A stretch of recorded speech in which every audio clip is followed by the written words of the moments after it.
Boa tarde, bom dia, boa noite! Sejam mais uma vez bem-vindos. É aqui que tem um podcast? Ao Beyond the Cave. É por aqui? Aqui que É longe pra caralho aqui, mas tem. Puta, que legal, velho. Tem 1h30 pra chegar aqui, mas tem podcast hoje. A gente vai. E hoje tem um podcast maravilhoso, especial. Cara, diretamente do final do arco-íris, né? Final do arco-íris, eu melhor diria. Tipo de episódio que tem esse. É isso, lá, o arco-íris. Onde que termina o arco-íris? Cara, é lá no Sítio Tangará. Sítio Tangará. Diretamente da cozinha do Sítio Tangará. Oferecimento Sítio Tangará. É ali que tem o arco-íris, cara. É lá que tem o arco-íris. Antes de apresentar devidamente nosso querido e amado convidado, temos uma obrigação latente, verdadeira e única, não é verdade, meu amigo Caio César Fernandes? Vamos lá, galera. Quem não apoia, ainda apoia. E quem não conhece, conheça. Então, todas as mídias sociais, bora lá. Instagram e YouTube. Que mais que tem aí? Tem Spotify. Tem Spotify. O PV falou que vai ter OnlyFans. Então, prometeu o site para nós também. O site tem o www.beyondthecave.com.br @beyondthecavepdc. Você acha em todas as mídias aí. Então, por favor, dê o like, curta a gente, avalie, que é muito, muito importante. E Gostou? o nosso... Gostou do que viu, né? Aproveitando lá, aproveita a quaresma, faz uma doação lá, No apoia a gente e tal. Se você gosta, tem muita gente. A gente tem aí já, estamos com uns 80 apoiadores que tem alguns benefícios. Então, você entra no apoia.se/Beyond, BYOND, e por R$20 por mês, o que Quanto? ganha, meu velho? Repita, maestro. R$20. Mostra a camiseta Coisa aqui, linda, ó. hein? Já ganha uma dessas belas camisetas. Tem um monte, tá, galera? Tem do Hayek, Tá tem barato, do hein? Range, Vou fazer reserva de mercado, hein? tem do Heráclito, cara, tem do Platão. Então tem as frases maravilhosas. Ganha uma dessas. A escolha, tá? Cores diferentes, qualidade de reserva, pra ficar bem claro. Participa do nosso grupo, que é sensacional. Todo dia a gente tá ali. Pra ficar bem o quê? Bem. Fasciste. Vai, fasciste. Não, tá louco? Pelo amor de Deus, meu velho. Não fala esse tipo de palavra. O Lula tá aí, meu velho. Não fala isso não, meu velho. Não pode falar isso não, rapaz. Tem nego que vai ser preso por causa de fugir pros Estados Unidos, né? Pra ganhar conhecimento, meu velho. Essa que é a verdade. E pra poder fazer pergunta pro convidado, pra poder vir aqui assistir, que a gente está aberto aos nossos apoiadores. Pra quem gosta e quer acompanhar o Papo ao Vivo e tomar uma cerveja com a gente, torne-se apoiador. Essa é a dica. apoia.se/Beyond. A resenha lá é demais, cara. Demais. E quem que temos aqui? Agora vamos pro que interessa. Vamos. Chega. Quem que temos aqui, meu amigo? Velho. Pedro Paul. Conhece o Pedro Paul? Puta merda. Como conheço, cara? Te faz lembrar alguma coisa? Nome de centroavante, né? Centroavante. Nome de camisa 8. Camisa 8. Ajuda na zaga também, mas além disso, o Pedro Paul tem 41 anos, é um médico ortopedista com doutorado na área de tratamento de doenças degenerativas da coluna vertebral, com uso de células-troncos mesenquimais, na Faculdade de Medicina do ABC e na Universidade de Pittsburgh, certo? Sensacional. Especialista em coluna do Hospital Israelita Albert Einstein, onde faz parte do board de coluna e foi coordenador do Serviço de Formação de Especialistas em Cirurgia da Coluna. E, além disso, possui projetos de pesquisa no tratamento das doenças da coluna, em andamento lá no Instituto de Ensino e Pesquisas do Hospital Israelita Albert Einstein. E, além de tudo, é nosso brother de coração, que a gente gosta demais. Então, só agradecer, meu velho, por você ter vindo aí conversar com a gente. É um prazer inenarrável recebê-lo, Pedrão Melão. Boa noite. Boa noite a todos. Boa noite a quem está assistindo a gente, acompanhando. E eu queria agradecer o convite. Para mim é uma honra estar sentado aqui, nessa cadeira. Acho que acompanho vocês desde o começo. Eu sei de quão vocês trabalham aí para fazer o podcast ir bem e atingir mais ouvintes e trazer as ideias, a discussão de ideias, que eu acho que é a parte mais importante, né, da discussão. Então, para mim, estar aqui é uma honra e um prazer enorme estar aqui entre amigos, né? Acho que é algo especial. A honra é toda nossa, meu velho, toda nossa. E vou te falar, como você acompanha, você sabe que a gente começa esse podcast com a pergunta fatídica. De uma forma que não é tão simples, mas a gente gosta de invocar a parte filosófica, o que as pessoas individualmente realmente pensam da vida. A gente sempre questiona para o pessoal que vem aqui o que é uma vida boa. Sei que é uma coisa ampla e abstrata, mas a gente quer ouvir do teu coração, meu amigo. O que é uma vida boa para você? É uma pergunta difícil. Sempre né? Acho que as respostas que a gente vê quem tá falando aqui nesse lado, quando a gente tá do outro lado assistindo é mais fácil, né? Parece que você fala, pô, essa pergunta aí já sabia o que eu ia responder e tal. Aí quando você vem pra cá, aí a coisa aperta, né? Velho. Aperta bastante. Eu acho que é uma pergunta filosófica, eu acho que ela teria várias respostas diferentes se você me perguntasse com 20, com 30 anos, com 40 hoje, 41. Talvez daqui a 10 anos seja um pouco diferente do que é hoje, mas eu acho que eu fui amadurecendo com o passar dos anos e entendendo o que é uma vida boa, né? Eu acho que o que tem de melhor na vida é a gente fazer aquilo que a gente acredita, né? Com retidão. Acho que retidão é algo que a gente precisa ter isso na... Viver por propósito não tá fora de moda, cara? Porque, Olha, cara, é tão difícil, né? Você acreditar nos seus propósitos e viver desta maneira, né? Que é o que você está falando. eu sou meio antigo, minha alma é antiga, então eu acho que é algo da minha infância isso, né? Acho que é algo que veio desde sempre comigo, de acreditar naquilo que é certo e sempre estar seguindo isso. E acho que o que mais dá prazer é justamente você saber que você está fazendo aquilo que você acredita que é correto. Então acho que... E aí isso vai trazer bem-estar familiar, bem-estar com os amigos, bem-estar no trabalho, você sabendo que você está no caminho que talvez... E é um privilégio você poder enxergar isso, porque não é todo mundo que tem essa facilidade. Você tem que primeiro saber o que você quer, né? Exato. Então ter essa capacidade de enxergar isso, e por isso que eu falei que talvez com 20 anos ia ser uma resposta, com 30 ia ser outra, com 40 outra, e com 50 talvez outra, porque essa capacidade ela evolui com o tempo. Pelo menos a gente espera que evolua. E hoje o que você mais quer? Qual que é o teu maior propósito hoje?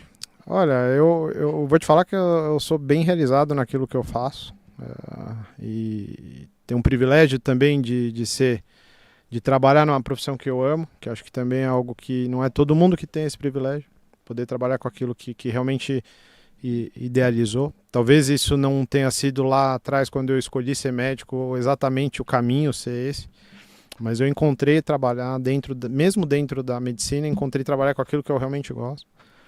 E é um privilégio também poder trabalhar com aquilo que ajuda os outros, né? Então isso para mim, o que mais me motiva é quando você vai lá, acorda de manhã, acorda 5 horas da manhã, opera um paciente, depois vem mais um monte de paciente no partir da manhã, depois almoça correndo, vê à tarde, aí chega no fim do dia, chega o paciente e fala assim, pô, doutor, obrigado aquilo lá que você fez para mim 1 mês e meio atrás, eu tava uma vida miserável, mudou minha vida. Isso já para mim já é o suficiente. Isso acordo de manhã para ouvir isso. Para mim é meu objetivo de vida é esse. Genial. E eu já consigo ter ele já hoje, com 40 anos. Então para mim é uma... Agora, o que a gente pode pensar para o futuro? Acho que você leu aí um pouco da meu biosketch, e eu faço pesquisa e faço muito porque gosto, porque ninguém ganha dinheiro com pesquisa, né? É muito difícil. Mas os caras acham que quem faz pesquisa é milionário, né? Tem essa lenda. O problema é não ganhar dinheiro fazendo pesquisa. Esse que é o problema. Isso é uma verdade. Isso é uma verdade. Porque acho que a valorização do que é pesquisa mesmo, principalmente no nosso país, é muito menor do que deveria ser, né? Talvez assim para o futuro, o que eu gostaria de fazer é deixar alguma marca aí, tentar mudar a vida das pessoas dentro da minha área. Então acho que se eu conseguir através da pesquisa, daquilo que a gente está buscando aí de inovação, poder atingir o máximo de pessoas possíveis, talvez eu consiga atingir mais gente fazendo isso do que atendendo no consultório. A gente sempre fala aqui no podcast que a gente carece de modelos, né? E você estava falando, eu acho que aconteceu, eu vou aproveitar até para fazer uma homenagem ao professor Alain Courbier. Foi o professor que inventou o implante percutâneo de válvula órtica. Então, para quem não é médico, é uma doença na válvula do coração que impede o bombeamento adequado do sangue para o resto do corpo. Isso causa dor no peito, cansaço. Você tem que abrir o peito e trocar a saída da porta do estádio, que está muito apertada. E esse professor ele inventou uma técnica minimamente invasiva por um cateterismo, e isso mudou a história dos implantes, da cardiologia estrutural, ele faleceu agora, na semana passada, e olha a quantidade de pessoas que ele ajudou. Ele criou uma área de conhecimento, ajudou milhões de pessoas e morreu fazendo o que amava, cara. Acho que é um pouco disso que você está falando, assim, né? Tem uma carreira nesse nível de realização de legado, né? E é louco porque a pergunta realmente ela é muito abstrata e não é fácil de responder, mas tem uma conexão de propósito, de legado que todo mundo que vem aqui acaba trazendo. Rodeia isso, né? Rodeia isso, de cada um de uma forma diferente, no seu enfoque, com a sua habilidade, mas está sempre permeando essas duas coisas, né? Acho que deixar um legado aí dentro daquilo que é a nossa especialidade, que é a nossa profissão, né? É algo muito especial. Acho que é muito mais especial do que você... Eu vou te falar por quê, porque daqui a 100 anos... Ninguém vai lembrar quem foi o Pedro Paul, cirurgião, ortopedista, por melhor que o cara seja. Ninguém vai lembrar. E talvez se você realmente tocar e mudar a vida de muita gente e mudar a prática, né, o que a gente faz hoje para tratar, por exemplo, as doenças da coluna, talvez daqui a 100 anos, fale, pô, aquele negocinho que ele estudou lá, que ele ficou 20 anos estudando, foi algo que realmente mudou a vida de tanta gente. Colocou um tijolinho na parede do conhecimento ali, ó, aqui tem o nome aqui, ó, né? Exatamente. Isso é legal. Melá, uma coisa eu sempre te perguntar, por que, velho, então nessa pegada desse seu ethos que você tá contando pra gente, por que coluna, velho? Qual que é a pegada e por que você foi eu sei que lombalgia, dor nas costas, tem muita gente para ajudar por aí. Mas qual que foi a pegada de você chegar até lá? Porque também dentro da ortopedia, eu diria que é a especialidade mais técnica que você vai ter ali, mais delicada, você usa microscópio para operar, sabe? Tem coisas que estão mais para oftalmo do que para ortopedia geral, que os caras estão fazendo uma marcenaria gigantesca, entendeu? É piadinha, mas é mais ou menos nessa pegada para quem entendeu o que a gente está falando. Por que foi para coluna? Olha, eu acho que a história começa muito antes disso, lá atrás, quando eu decidi ser médico, talvez, porque antes de querer ser médico, eu queria fazer engenharia mecatrônica. Olha a relação... Eu não sei nem se existe essa profissão, para que você denuncie a tua idade, porque isso era animal, era medicina e mecatrônica. A mecatrônica era a parada. A inovação, que ia trazer automação, robótica, né? Então, sempre gostei de tecnologia, coisas de ponta, tal. Isso sempre foi... A minha infância sempre foi atrás disso. Você curtia um Lego, não? Nossa, até hoje você fico horas montando com meu filho. Que da hora. Fico horas montando. Eu gosto mais que ele, acho.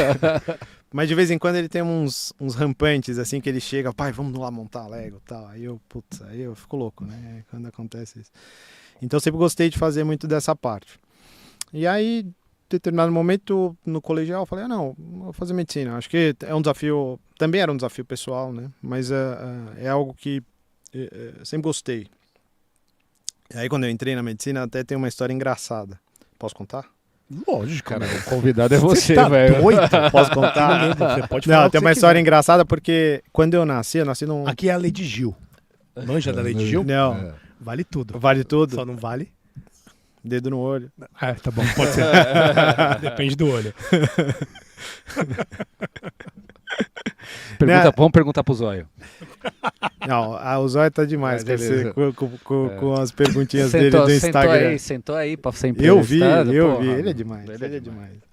Então, cara, quando eu nasci num parto super difícil lá e tal, e por sorte eu nasci da mão de um dos melhores obstetras do Brasil na época, e da filha dele que trabalhava com ele, que é a Vera Delácio e o Domingos Delácio. Caralho. É o cara do livro, né? Famoso cara do ele livro. Ele mesmo. Então, assim, o do livro, o maluco do livro. Talvez eu só tenha nascido porque tava ele lá e resolveu a situação. E foi um parto difícil. Minha mãe fala, depois, né? Minha mãe me contou, porque ela não me contou para não me influenciar. Falou que a doutora Vera, e um beijo pra doutora Vera, que quando eu encontro ela no hospital nunca consigo conversar muito, porque tá sempre os dois com muita pressa. Mas ela bateu no bumbum e falou assim, ó, esse aqui vai ser médico. Eu nunca soube disso. Fui saber isso depois que eu entrei. Que loucura. Depois que eu entrei na faculdade. Aí eu decidi fazer medicina por acaso, porque amigos e acabei querendo fazer. E aí minha mãe chegou e contou essa história. Eu falei, pô, mãe, por que você não me avisou antes? Já ia facilitar o negócio da mecatrônica, não precisava nem ter tava numa passado. puta crise existencial, queria ter uma banda de rock, cacete. Exato, também tinha no colégio. E aí, dentro da medicina, minha mãe falou, pô, primeiro médico, né, da parte da minha mãe, tem um primo médico e tal, mas meus pais não são médicos, né? Então era algo muito especial mesmo, né, na minha família. E aí minha mãe sempre achou que ia ser cirurgião cardíaco. Tesouro. Tesouro. Neurocirurgião. Ia ser neurocirurgião, uma coisa assim. Aí quando eu falei, mãe, eu vou fazer ortopedia. Ela falou, pô, vai fazer ortopedia? Caralho. Mas porra, Lego? Sempre achei que você ia fazer um negócio diferente e tal, vai por ortopedia. Eu falei, não, mãe, é legal, pô. A gente consegue ajudar, é uma especialidade bem direta e também levava um pouco em consideração a parte da engenharia, né, que eu gostava de fazer. Então, os vetores. Tinha vetor de força, tem parte de materiais, tem uma série de coisas que são interessantes para mim hoje. Hoje a gente como pesquisador. Como pesquisador também. Assim, eu sempre gosto... diz na prática mesmo, de botar Não, na mão, prática assim, mesmo. Na prática mesmo. A prática é muito física, mecânica mesmo. Meter a mão, né? É interessante. Para mim aquilo era uma coisa meio natural. Entender a mecânica, a biomecânica do desvio das fraturas é uma coisa que eu entendia de maneira mais natural. Então para mim era muito gostoso. A parte de ortopedia geral, inclusive. Então fazer trauma, eu sempre adorei. E aí dentro da ortopedia, eu fiquei entre fazer cirurgia de mão, que é muito delicado, que usa muito microscópio, faz cirurgias pouco invasivas também, muitas vezes. Tem reimplante, tem coisas muito interessantes na cirurgia de mão. E cirurgia de coluna, eu gostava justamente por causa da técnica, da dificuldade, de mexer com o tecido neural, que é um tecido muito delicado. Então era algo que me chamava a atenção. E eu acabei indo para a coluna muito por influência dos meus professores, inclusive eu preciso sempre agradecer aqui, porque acho que quem ensinou para nós um ofício tem sempre que ser lembrado, né? Então sempre agradecer aos professores lá do ABC, que para mim foram assim pessoas muito especiais e até hoje são, a maioria deles muito meus amigos. E tenho um prazer enorme de ter passado por lá. E por só influência... atualizando, o pessoal da ortopedia tá feliz lá, operaram recentemente com braço robótico. Exatamente. Lá no Mário Covas fizeram um reimplante, a turma continua lá, dando uma raça lá, isso é muito legal. Cara. Sim, o Rafael, o Luciano, o que foi Fábio Lucas, meu professor na coluna, o Fábio Lucas, que hoje é um cara sensacional, meu amigão. Tem pessoas que eu preciso, como o Dr. Carlo Milani, que foi quem fez a ortopedia ser o que é hoje do ABC, e todos os outros professores o Dr. Fuji, que hoje que é o titular. Então acho que todos eles são muito especiais para mim. E tem vários, se eu ficar citando aqui, eu vou ficar só falando o nome deles, que eles são realmente pessoas com as quais eu sou fã. E acabei indo para cirurgia de coluna. E no começo, cirurgia de coluna é um negócio difícil, porque quando eu me formei, 15 anos atrás, pouco mais, cara, chegava lá, a cirurgia de coluna era uma cirurgia enorme, colocar parafuso pra caramba, era uma cirurgia que tinha uma taxa de complicação alta, e era meio frustrante. Eu sempre fui um cara muito... perfeccionismo não é a palavra, é detalhista. Eu sempre peguei nos mínimos detalhes e sempre busquei ter bons resultados. Nunca aceitei muito ter resultado mais ou menos, ou ruim. Nunca foi uma coisa que foi confortável para mim. E acho que não é para quase ninguém. Mas sempre me incomodou muito, sabe? De não ficar sem dormir, me incomodar. Então, no começo, que a cirurgia de coluna não tinha evoluído para o que é hoje, tá? Os últimos 15, 20 anos a cirurgia de coluna evoluiu muito. Eram cirurgias grandes, que tinham uma taxa de complicação grande. Então, até muitos colegas, a gente sempre discutiu muito, putz, será que a gente escolheu a especialidade certa? Né? Será que foi... E no fim, a cirurgia de coluna a gente ajudou também a participar aí dessa evolução, né? E foi diminuindo as cirurgias, acertando melhor, sendo mais assertivo naquele paciente que a gente ia operar para determinada doença, a gente fazia determinado tratamento específico, e hoje faz cada vez mais específico. E aí a taxa de bom resultado começou a subir. É óbvio, isso era esperado. E o tamanho das cirurgias começou a diminuir. Então, a taxa de bom resultado que era 50%, 60% lá no começo da carreira, e não era só, era em qualquer cirurgião experiente, não era só por causa da curva de evolução pessoal. Hoje, a taxa de bom resultado numa cirurgia minimamente invasiva, que a gente faz com microscópio, que a gente faz com endoscópio, que é a câmera, que a gente faz e agora, chegando à robótica, a gente também está nessa pegada agora. A taxa de bom resultado hoje ela é 93%, 92%, depende da cirurgia, mas assim, é bem, bem alta. E a taxa de maus resultados não é que é mau resultado, é o resultado que às vezes a doença não permitiu que o resultado fosse 100%, tá? E uma taxa de complicação major, assim, muito menor. Então hoje, assim, a cirurgia de coluna é muito diferente do que era. E o que diminui, e aí a luta agora, na verdade, é para diminuir aquele estigma social que ficou durante muitos anos de cirurgias complicadas, de muitas complicações, problemas, para a população, para os pacientes. Acho que a maior dificuldade, o nosso trabalho hoje é um trabalho educacional, estava até falando com o Sérgio sobre isso. Acho que a gente tem que mudar um pouco a visão das pessoas do que é o tratamento das doenças da coluna. Acho que tem muita coisa para melhorar e para ensinar do status que tem hoje. Mas você acha, isso você está falando do ponto de vista ético da coisa, é isso? Eu não entendi o que você quis dizer, que educacional como? Do paciente em si? Ou do médico? Assim, toda vez que a gente indica um procedimento de coluna, um tratamento, e a gente sabe, hoje a gente tem toda a casuística, né?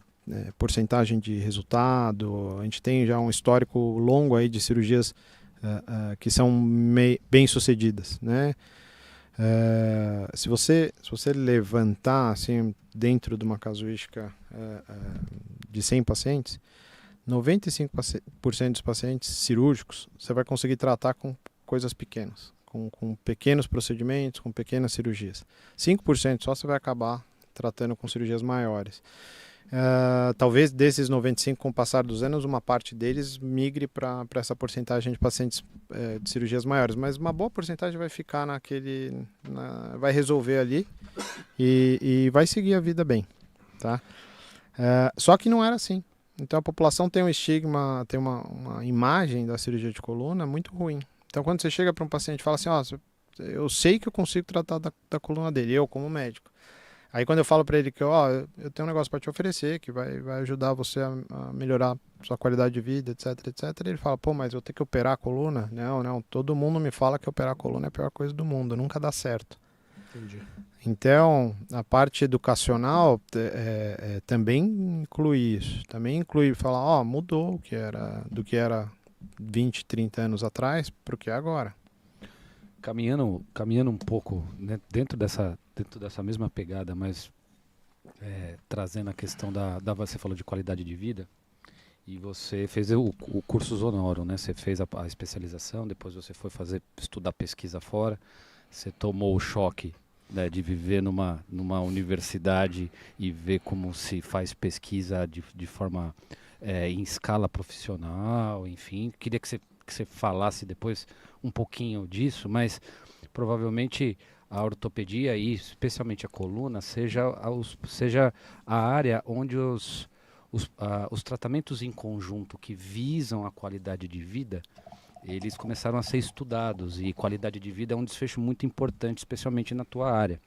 Então, você chegou a estudar isso e qual que é a tua opinião em relação a esses tratamentos em bundles que pegam a cadeia de cuidado do paciente com dor de coluna e que olham isso como um grande global, assim, do ponto de vista de cuidado centrado no paciente. Você vê isso no seu dia a dia? Você acha que isso é possível de se instituir? Como é que é a tua opinião em relação a isso? E se você pesquisou a respeito disso quando você estava fora?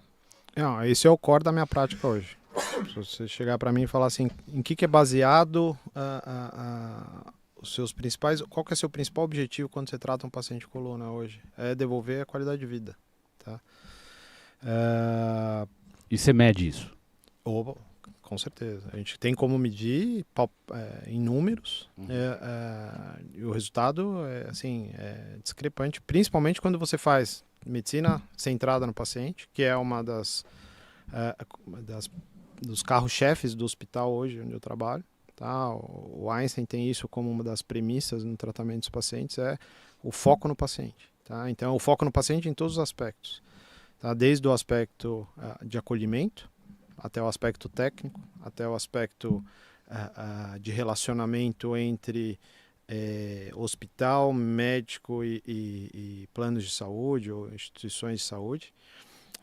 Sempre o foco, a ideia sempre é ser o primeiro paciente. E a gente, como corpo clínico, acaba absorvendo isso e fazendo disso a nossa prática, e é importante isso. E tua prática como gestor de saúde, vamos chamar assim, do teu negócio. Sim, isso exatamente. Tanto do negócio, mas quanto do tratamento especificamente, individualmente, de cada paciente.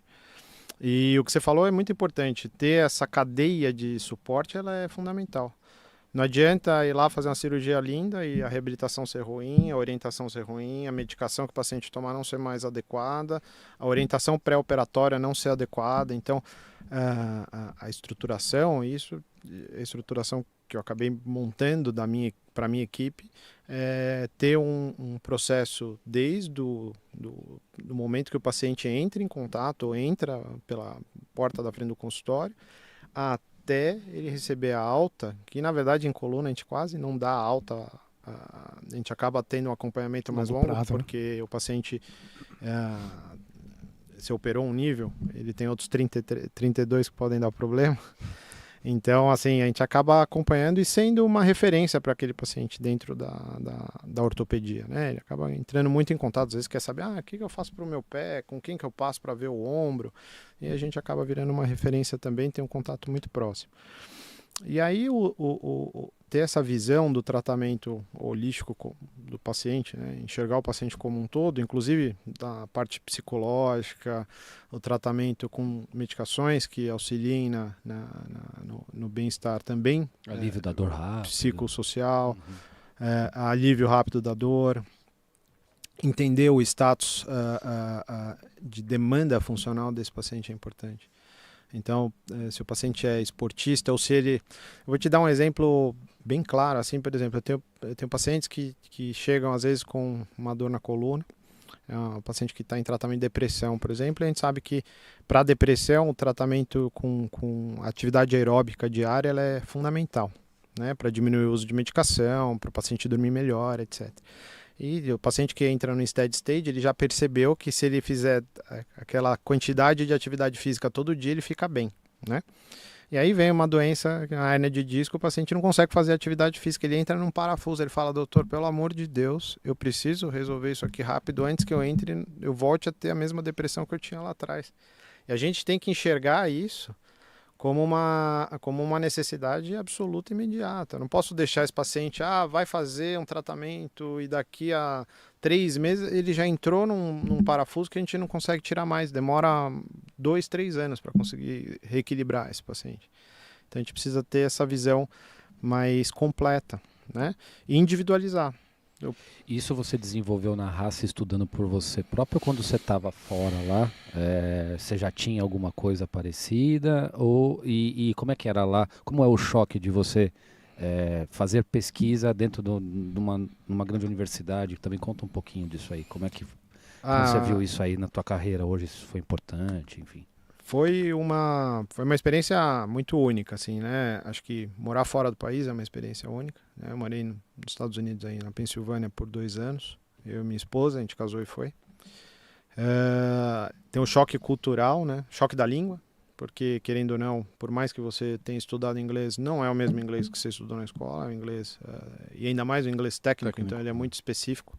Então demora uns 3 meses para você começar a entender as reuniões, que você participa todo dia ou a cada 3, 4 dias. Então tem uma ambientação. Um dos meus chefes lá, ele sempre falou, não adianta você vir aqui querer passar 3 meses, que para você começar a se ambientar, entender o movimento, você demora esse tempo. Então você tem que vir pelo menos para passar um período o dobro disso. Para os 3 meses seguintes é quando você vai conseguir entender a coisa. A outra coisa a estrutura lá, ela é propícia para a pesquisa, é um ambiente favorável. Eu acho que para gerar conhecimento, né? É um ambiente feito para isso. Então você chega lá, tem um prédio de 16 andares só de laboratório de pesquisa. Você pede um insumo online para fazer um PCR, que é um ensaio dentro lá dos seus samples, das suas amostras. Se você pedir o material num dia, chega 2 dias depois.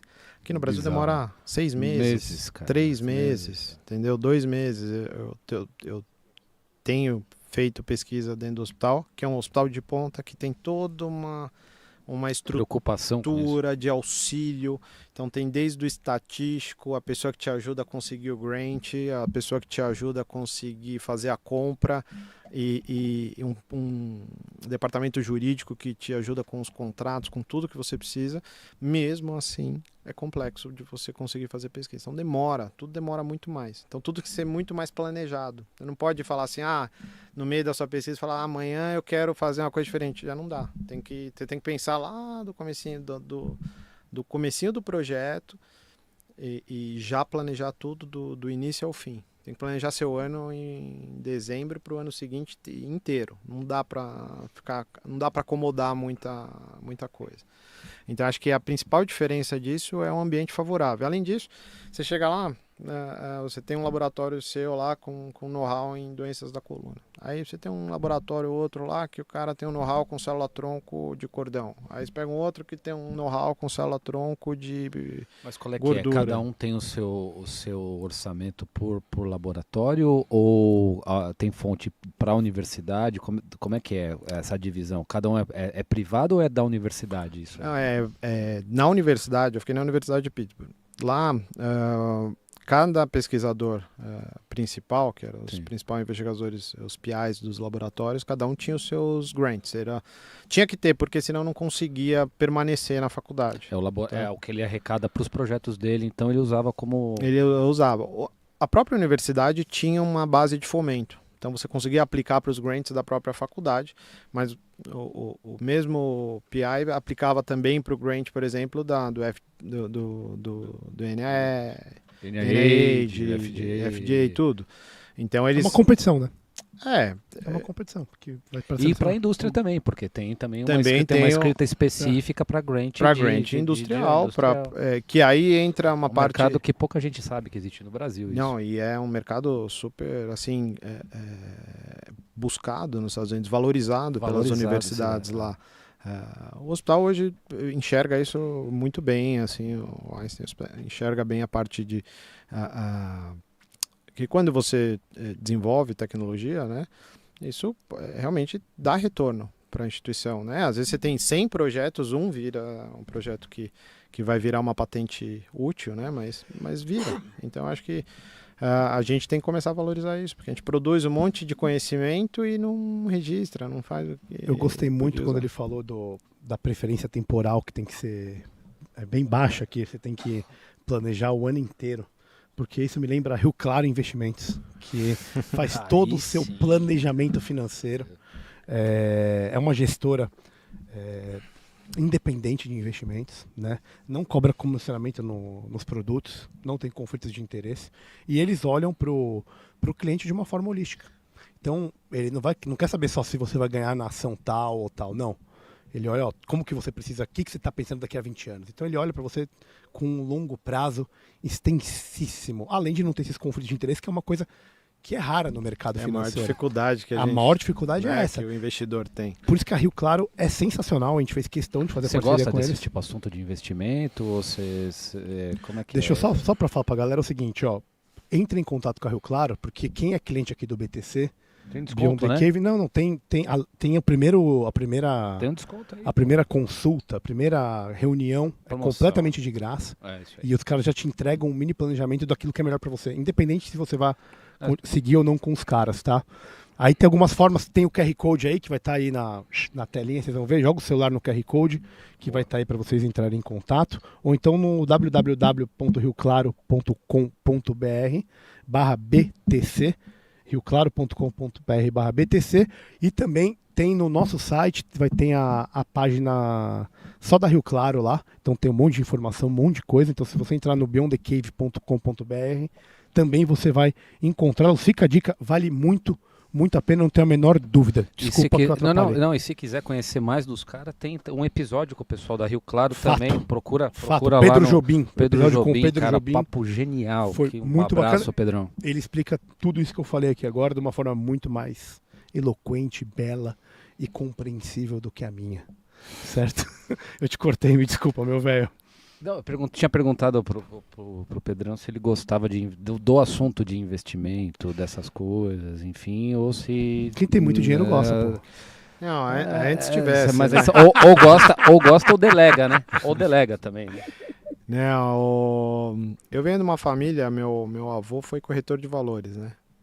Então eu vivia o mercado financeiro desde criancinha, assim, minha mãe falava, meu avô ia na bolsa quando criança, ficava lá no aquário, vendo o mercado, vendo o pregão. Ele Você gosta de ia? número, porra. Você ia? Ia, Que eu da hora. adorava. Era o passeio às vezes das férias, era ir lá acompanhar o pregão lá com o meu avô. Era um barato. Da hora, velho. Era um barato. Na antiga Ibovespa. Na época que o Ibovespa. pregão era no telefone. Era no telefone. Telefoninho, na gritaria lá na BMF No ali, Bemo no ó. centro lá, porra. E ficava aquela roda ali vendendo mercadoria, era demais. Eu adorava aquilo. Eu realmente achava aquilo lá Eu gostava espetacular. E depois aí ficou tudo online, né? Óbvio, é melhor pro mercado, evita erros, porque meu avô teve Agiliza, alguns né, velho? problemas de erros, não dele, mas por exemplo, você fazia lá o papel, errou um zero, era um problema. Era um problemão, entendeu? Então, assim, e aí... E depois para provar que Não teve uma fé. onde foi o problema, era um por quê? problema. E com o mercado online facilita, é muito mais transparente hoje. É mais fácil da CVM buscar também todos... Né? As maracutaias. Também. Ô, Então Mela, isso é importante. Deixa eu te perguntar uma coisa, já que a gente tá falando de concorrência e dinheiro. Como que funciona, como que é essa concorrência dentro desses serviços de alto nível, AAA? Você deve ter uma baita concorrência, é um negócio que não é simples. Como que funciona isso? E quais são as principais soft skills que um médico tem que ter para conseguir jogar esse jogo? Principalmente o cara que é mais jovem. Porque a sua mãe acha você bonito, né? E você se acha inteligente, mas aí você vai chegar num lugar que Você vê que você é um merda. você é um merda, né? Não, você não precisa nem ser um merda, você pode ser um cara muito pode ser bom, um cara mas ninguém brilhante. vai deixar você falar assim, olha como você é bonito, gostoso. É isso. Vem cá, pega aqui todo o meu serviço. Senta aqui, filhão, Senta aqui, que é nóis, vamos aí. Não é o razoável, né? Não. Não é o razoável. Não. E a galera fica intimidada com isso, né? Sim. De uma certa forma. E aí você tem um puta de um talento, desenvolveu, É. foi pra casa do caralho, e aí volta tal, e aí? Como é que você usa todo esse potencial, né? Não, é um desafio mesmo. E às vezes a gente não entende isso tão claramente quando você foi lá, ficou 2 anos fora, fez pesquisa, doutorado, não sei o que, voltou. Às vezes a gente tem a impressão que vai chegar e vão estender um tapete vermelho para você, né? É o que a sua mãe espera e você também, né? Você acha? Aí você fala assim, e graças a Deus que não fizeram isso. Porque talvez tivessem feito isso, eu teria parado meu desenvolvimento ali. E faz parte também das soft skills necessárias, você aprender a esperar a sua vez, aprender a contribuir com o todo para que o todo te ajude, entendeu? Então, quando você volta e entra numa instituição grande, o ideal é que você tenha a habilidade de entender como funciona todo o processo. Acho que esse é o primeiro, como funciona, como que a banda toca por aqui. Ler o jogo. Entender como quem que joga o quê, como é que é. O que é valorizado dentro de uma instituição. Tem instituição que valoriza o volume, tem outra que valoriza a participação dentro da parte administrativa, tem outra que vai valorizar se você tem os melhores números como médico, e tem instituições que fazem uma avaliação mais completa, é o caso do Einstein hoje. Então, não adianta você ser só uma coisa, você tem que entender mais ou menos aonde você vai pôr os esforços, e esse é um dos desafios de como você vai gastar seu tempo, porque o nosso tempo é limitado, né? E a gente tem que escolher aonde vai colocar os ovos. Eu tenho uma amiga que chegou para mim e falou assim, pô, você é um cirurgião relativamente jovem, que tem um volume bom, como que eu faço como que a gente faz para replicar esse isso que você fez? Aí eu parei, nunca tinha parado para pensar, falei, pô, nem sei exatamente como que eu cheguei aqui. Se eu falar para você assim, não, tive uma linha reta, que eu sabia que se eu fizesse isso, aquilo, Como nós vamos outro... escalonar? Essa é a pergunta. Como que nós vamos escalonar esse rolê aí? Assim, eu consigo chegar hoje e entender, assim, algumas coisas que foram fundamentais. Tá? Entre elas pensar no paciente em primeiro lugar sempre, independente de onde você estiver. Se você tiver que... porque é o paciente que vai fazer o seu nome subir. Um caso, eu costumo brincar, o cirurgião jovem é igual ao centroavante jovem. Não adianta fazer um golaço de bicicleta e ficar 10 jogos sem fazer gol ou fazer gol contra. Vai dar errado. Ou você tem que estar sempre lá marcando gol, seja de bico, de peito, de costas, bater em você entrou, não importa. Você tem que estar sempre jogando para frente, sendo propositivo. Fazer defesa maravilhosa e tomar um frango depois. Não adianta, exatamente. Então você tem que saber a luta que você vai entrar, mas tentar sempre estar ali aparecendo de maneira positiva. Tá? Então, assim, não adianta você falar assim, nossa, eu vou fazer uma baita cirurgia, uma técnica, e às vezes você não domina tanto a técnica, você vai ter uma complicação que talvez era evitável. Às vezes pode chamar uma pessoa mais sênior que você para operar com você. Você pode... Eu sou detalhista, como eu falei para vocês. Se eu chegar para você e for operar um caso complexo, até hoje, se eu pegar um caso complexo, eu fico 2 noites sem dormir, pensando como que vai ser a melhor estratégia para abordar 2, 3 noites, e até onde eu tiver confiança, certeza absoluta que a hora que eu chegar lá vai ser... O passo a passo vai ser exato, ali, tudo previsto. Minhas cirurgias, assim, você vai ver pouca Mas não tem, mas esses caras que são mais jovens e tem potencial, eles não são podados pra caralho várias vezes? Isso não se torna um problema a longo prazo? Até pra você conseguir criar um plano de carreira, por exemplo? Como é que você vai sobreviver? Porque isso acontece no mundo inteiro. No mundo inteiro. Não é uma coisa exclusiva nem da medicina, nem da cirurgia e nem do... Né, acho que é uma coisa exclusiva do ser humano isso. Quando você enxerga alguém que tem um potencial talvez muito bom, dependendo da pessoa que está enxergando, ela enxerga aquilo como uma ameaça, né?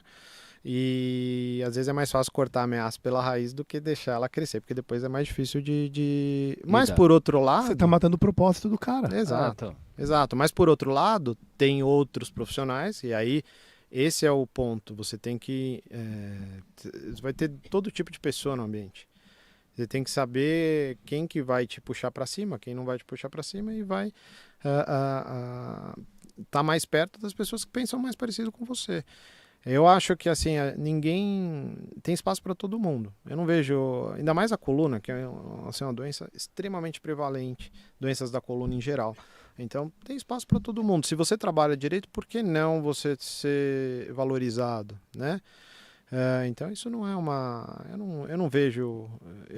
Eu como professor, eu enxergo o meu aprendiz, o meu estudante, como uma maneira de eu mostrar o meu trabalho também. Se ele se tornar um bom profissional, é a mesma coisa. Então, acho que o cara que está seguro de si não precisa se preocupar com isso. Mas tem pessoas que realmente fazem. Mas aí entra um pouco a instituição, a maneira com que a instituição aborda. Se a instituição proteger as suas joias, elas vão ser lapidadas. Qual foi a tua maior dificuldade nesse crescimento que a gente está falando de... Você formou em 2006 como médico, coluna lá para 2012, 2011, provavelmente, então já tem mais de 10 anos do rolê.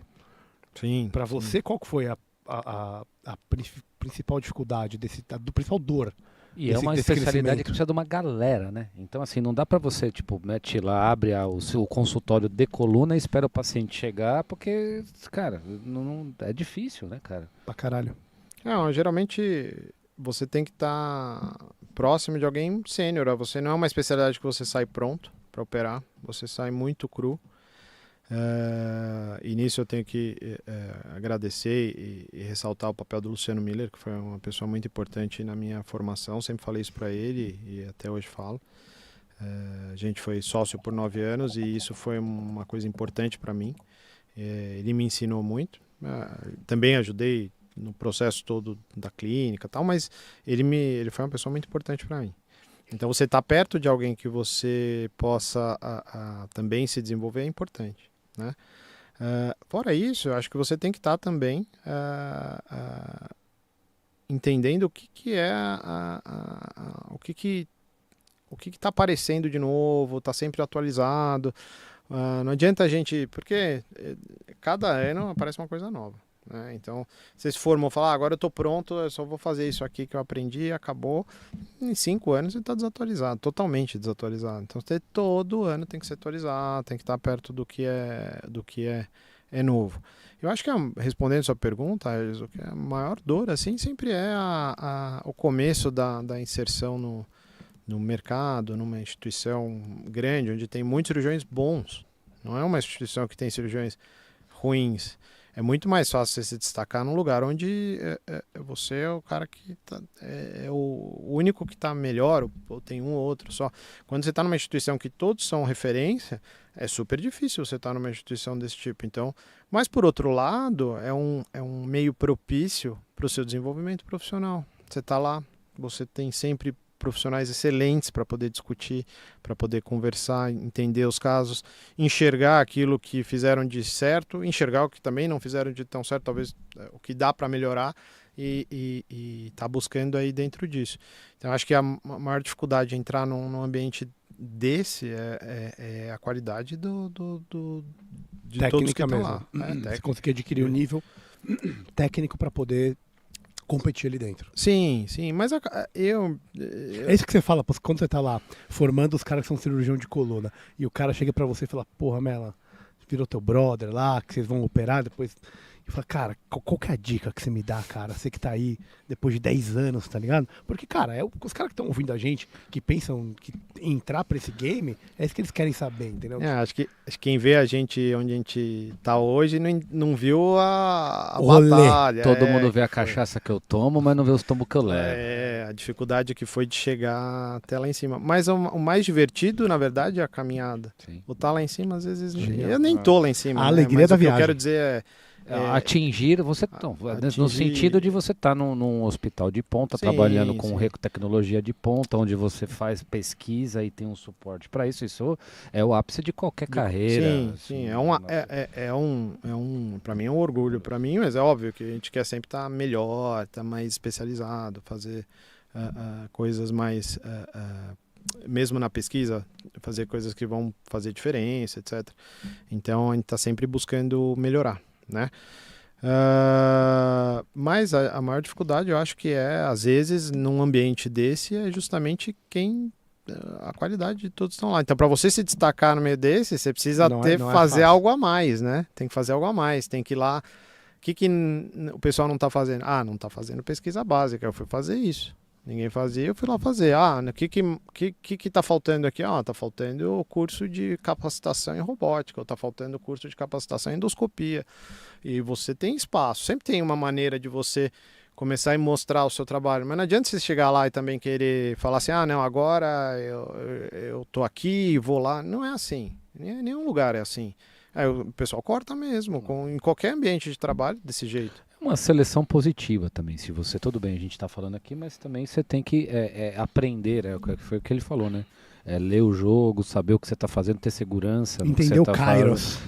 Você tem uma... E isso é um aprendizado prático, né? Não tem não tem muito também como teorizar sobre isso. Sabedoria prática, né? Isso é uma sabedoria ali de... Eu acho que a gente sempre tem que tentar fazer mais amigos do que inimigos. Isso na vida como um todo.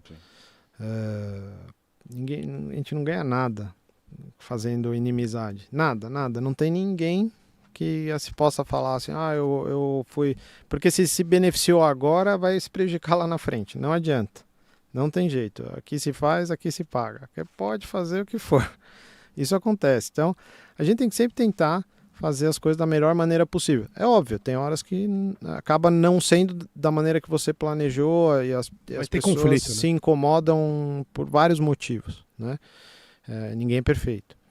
Mas a gente tenta sempre ser o mais honesto possível, possível não, honesto tem que ser sempre, mas o que eu digo, se fazer as coisas da melhor maneira possível, ser parceiro. E eu acho que como eu falei, tem espaço para todo mundo pode crescer junto. Acho que hoje a gente está com um projeto aí de robótica no hospital sensacional. Eu vi o bate-papo do Arie aqui. O Arie é um cara que eu admiro pra caramba, é um amigo meu. O Arie, como eu, fez doutorado de sanduíche fora. Eu acho que foi um dos primeiros da faculdade a ir para fora, e o Arie foi logo depois, no ano seguinte. Então, assim, para nós foi uma coisa que mudou nossa carreira, ter parado esse período e ido para lá estudar. E dentro aí do que você falou, o cara que está se formando, como que ele vê? Às vezes ele enxerga a gente, vê o final, mas não vê o trajeto e fica pensando, como é que eu faço? Se você parar para pensar, a gente fazia muito mais coisa por fazer, ia lá e fazia, do que essa geração nova. É difícil você chegar para alguém e falar assim, vem, trabalha comigo aqui, vai trabalhando aí. E dá uma mão aqui que a gente vai ver. Vai trabalhando, a gente vai ver o que acontece. O cara não vem, o cara não vem. Se você não apresentar um plano de carreira para ele, então você fala assim, não, o meu plano de negócio é esse, o plano de carreira é esse, você tem uma proporcionalidade aí para ir evoluindo com o passar dos anos, e quando chegar lá na frente... Mas o médico não aprende essa porra, cara. Não. Isso aí, cara, isso é um Esse grande problema. Skill. Esse é o soft skill que a gente tá falando. Mas essa é a minha visão hoje, de você montar uma equipe, você tem que ter isso, senão você não consegue angariar a nova geração, os bons da nova geração, você não vai conseguir trazer os caras bons. A ligação do médico mais velho com o médico mais novo não é só hard skill. É exatamente isso que ele está falando. Se você quer ter uma empresa diferenciada, um serviço, uma clínica, um consultório, o que for, você precisa da figura. Você precisa trabalhar uma esse tipo arte, de coisa. Né? Isso é uma arte, porque você aprende um pouco imitando, né? Esse cara que hoje se convencionou a chamar mais ou menos como um mentor no bom sentido, né? Então você meio que imita a produção científica, ou a técnica cirúrgica, ou o jeito de atender os pacientes, até você, né, ter a sua própria autonomia, né? Então acho que isso é o master, é o mestre, e é aquela história... Mas isso olhando para o ponto de vista de hard skill. Sim, hard essa skill. É a parte técnica. Mas você aprende o jeito do cara. Isso é lindo, só que hoje você tem que oferecer pro cara esse outro soft skill, é esse plano de carreira, é o cara olhar, entender que ele vai ser avaliado por um NPS qualquer, e que isso vai dar resultado para ele no final do mês, que ele está sendo remunerado pela boa prestação que ele tem. Pay for performance. Por pay per performance, né? Que ele vê que daqui a 2 anos, ele continuando com esse cara, ele vai subir um degrau, ele vai conseguir ter acesso a novas tecnologias que for, ou então operar pacientes mais casca grossa. Então você tem que ter isso, porque o cara que está chegando hoje, ainda mais essa geração um pouco mais Mas nova... você tem que saber administração de empresa, é isso que você está falando? Exato, exatamente isso. E administração de pessoas. Na verdade, a gestão de pessoas. Acho que a maior dificuldade que a gente tem, como médico, como equipe, como hospital, é fazer a parte de gestão de pessoas, tá? E isso não vale só para a clínica ou grupos pequenos, serve também para o hospital inteiro. Para a saúde. Você chegar, entrar lá dentro do hospital e falar assim, qual que é meu papel aqui? Como eu posso me desenvolver aqui dentro? E a maioria dos hospitais fala assim, não, seu papel é atender aqui, fazer isso aqui, operar, e aí você ganha seu dinheiro aqui. Mas isso vai gerar, fora a parte de lucro para o hospital, mas como eu posso melhorar a prática dentro do hospital? Sabe por quê? Porque você fazendo isso, você gera pertencimento, Sim. Que é o propósito que você falou, e você consegue construir um legado, que é o que para você é uma vida boa. Para mim é o que é mais importante. Exatamente. E é o que a gente falou que é mais importante para a grande maioria das pessoas. Então, para você crescer do ponto de vista financeiro, administrativo, se o cara não está engajado, não tem propósito. E se ele não percebe que ele está deixando um legado, gerando um legado, ele vai desanimar no meio do caminho. Vai vir uma outra coisa que vai chamar a atenção. Ele vai até... Vamos usar a nossa imagem da caverna. Né? Então essa é uma saída, você pode ser ejetado, o camarão que fala, né? Você pode ser ejetado da caverna, podem te arrancar, pode te levar amarrado, tá? Mas essa é uma saída da caverna de você vai escalando o soft skill, o hard skill, até você sair e fazer o seu caminho. É isso. É mais ou menos isso. Mas exatamente, porque aí você, mesmo que você seja ejetado, você não vai deixar de ser quem você é. Você não vai morrer, exatamente. Você é quem você se construiu, quem você fez, as opções que você fez durante a vida vão ser sempre elas. Eu, você, o Pedro, Sendo ejetado ou não. É assim, eu não vou ser o Pedro do Einstein, o Pedro da determinado hospital, eu vou ser o Pedro. Que Pedro adquiriu Paul. aquelas ferramentas Isso. que não são só as ferramentas de saber operar, de Exatamente. saber a medicina por si só, mas são várias outras que vão te ajudar na sua carreira profissional, Exato. vão te ajudar Como pessoa? como pessoa e vai ser aquela luz que vai te arder no primeiro momento que você sai da caverna, mas que você consegue depois acostumar com ela, porque você tem ferramentas necessárias, você consegue entender aquilo que está acontecendo, entendeu? E que o Dante usou como a figura da selva, né? Na Divina Comédia é um cara de... Que isso a gente tá falando da crise dos 40, né? Ou dos problemas dos 40 exatamente. e tal. É um marco. É um marco e ele ilustrou isso como uma selva, né? Então, onde você tá... você tem perigos, você tá Eu seguro, tenho você 30 só, você não tá sei disso. saindo... você tá saindo dessa situação. É que você é muito precoce, você saiu antes, né? Não, Você foi ejetado, né? Cara, me Os chutaram. 40 anos, eles são um marco mesmo, porque é bem isso, né? Quando você sai E você das... já tem 40, para de mentir. Seu filho da puta.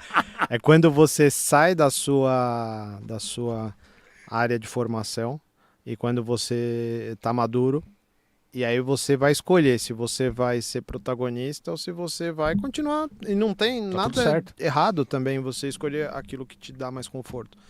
Mas você vai escolher assumir responsabilidades. Se você vai assumir as responsabilidades 100%. Então, assim, hoje eu paro para pensar assim, várias vezes, né? Falo assim, pô, quantas famílias dependem do meu trabalho hoje? Puta merda. É um negócio assim super pesado, né? Quando você fala assim em termos de responsabilidade, você fala, pô, se eu amanhã fala assim, não, vou tirar um sabático. Não dá para tirar um sabático, não existe mais isso. Hoje a gente já está numa posição que se você não é egoísta, né, dessa maneira, e eu acho que eu não sou, eu paro para pensar, eu falo, pô, quantas famílias dependem do meu trabalho, direta e indiretamente. Então, eu não posso simplesmente abandonar ou ter crise. Então, eu tenho que estar sempre ali, trabalhando, indo com retidão, fazendo as coisas do jeito certo, porque um passo em falso pode ser 10 passos para trás e prejudicar uma série de pessoas. Minha avó falava que nada resiste ao trabalho. Não, Isso é uma coisa, né? A gente trabalha que nem... Às vezes, a gente é de uma geração que trabalha como camelo sem pensar no que vem na frente, né? Vai trabalhando e Nossos sabe pais mais ainda. Nossos pais mais Mais ainda, os ainda, avós velho. mais Vixe. ainda, e iam trabalhando sem, às vezes, pensar em plano de carreira, sem pensar o que vai vir, sem pensar Esse é um exatamente problema nos moderno, objetivos, né, Mela? É um problema moderno É. da chuteira rosa. Mas não é ruim também. Não é ruim você pensar no plano de Não, carreira. Eu é acho que o plano de previsibilidade. carreira é honesto você pensar nisso. Eu acho que é uma evolução do modelo de trabalho. Também não é legal pro cara que está lá trabalhando não ter claro para ele como vai ser o futuro. O cara Ele é ser- também tem família, ele também tem filho, tem que deixar um legado para os seus, né? Então acho que isso ele também tem que se preocupar com isso e não pode Sem ser assim, dúvida. tanto faz como vai ser. você Deixa vê a vida me depois. levar. Não é mais assim. Eu queria questionar essa questão porque eu acho que a galera que está ouvindo a gente, como a gente já está um pouco além do pessoal da medicina, né? Muito obrigado, 14 mil pessoas seguindo a gente muito obrigado. no É uma YouTube honra. aí, É muito obrigado. um mesmo. sucesso. Desculpe É um alguma sucesso. coisa. Cara, explica desculpa o Camarão, coitado, o cara nem veio. Inclusive, o Camarão não tá aqui por motivos pessoais, mas a gente te ama, Camarão. Explica pro pessoal que não entende o que é célula-tronco mesenquimal e por que vocês utilizam no tratamento de doenças degenerativas da coluna de uma forma aberta, ampla, e não precisa ser tecnicamente perfeito. Não, só lógico. pra galera entender do que é isso, porque você tem doutorado, né, meu velho? Não, assim, ó. Você é doutor de verdade. Você é doutor de verdade. Doutor. Doutor de verdade. Eu acho que hoje não é a terapia regenerativa em geral, terapias com célula-tronco, hoje elas estão muito na mídia, né? A gente ouve falar muito sobre quase como se fosse um emplastro, né? Você fala assim, nossa, vou usar a célula-tronco e vai resolver todos os tipos de doenças. E quando eu comecei lá atrás, quando eu decidi, falei, não, eu quero estudar isso, era a visão que eu tinha. Era a visão que eu tinha. Lá atrás, quando eu falei, vou fazer Pílula mágica. doutorado nisso, porque isso daqui eu vou injetar lá Tenho e vai... certeza que vai funcionar. Melhor que o azulzinho. Vai resolver. Eu tenho certeza que eu estou inventando o tratamento da doença da coluna, da degeneração, vou ajudar muita gente. E, cara, quando você começa a estudar, e como qualquer área de conhecimento, Quanto mais você aprende, você vê que menos você sabe, né? Acho que esse é um jargão meio Não, popular, correto. mas é um jargão Eu verdadeiro. só sei que nada sei. Exatamente. Quanto mais você estuda, mais ignorante você vê que você é. E acho que essa é uma das partes da nossa evolução pessoal, é entender o que a gente realmente é. Cada ano que passa e cada conhecimento que você adquire, você começa a perceber que você é cada vez menor dentro de um contexto maior, né? Exato. Então, assim, a gente quando nasce acha que nosso mundo é só aquilo, e conforme você vai evoluindo, você vai percebendo que o seu mundo é muito menor dentro do contexto do universo. Não, né? Acho que é eu muito aprendi pequeno. com o Caio que a nossa biblioteca é o retrato da nossa ignorância. É isso, velho, porque tem um monte de coisa, né? Sim. Aí cada vez que você pega, você lê, que nem tá falando que tava lendo o mesmo livro de novo, você tem uma outra visão daquilo que você tá lendo. Exato, Você fala, cara, o conhecimento ele é infindável. exatamente. É, a sabedoria, né? Busca da sabedoria, né, cara? Isso é muito louco, né? E eu tô até preparando uma aula para dar no Congresso Brasileiro de Coluna sobre as regulamentações, sobre o que pode ser feito com terapias regenerativas, célula-tronco, etc.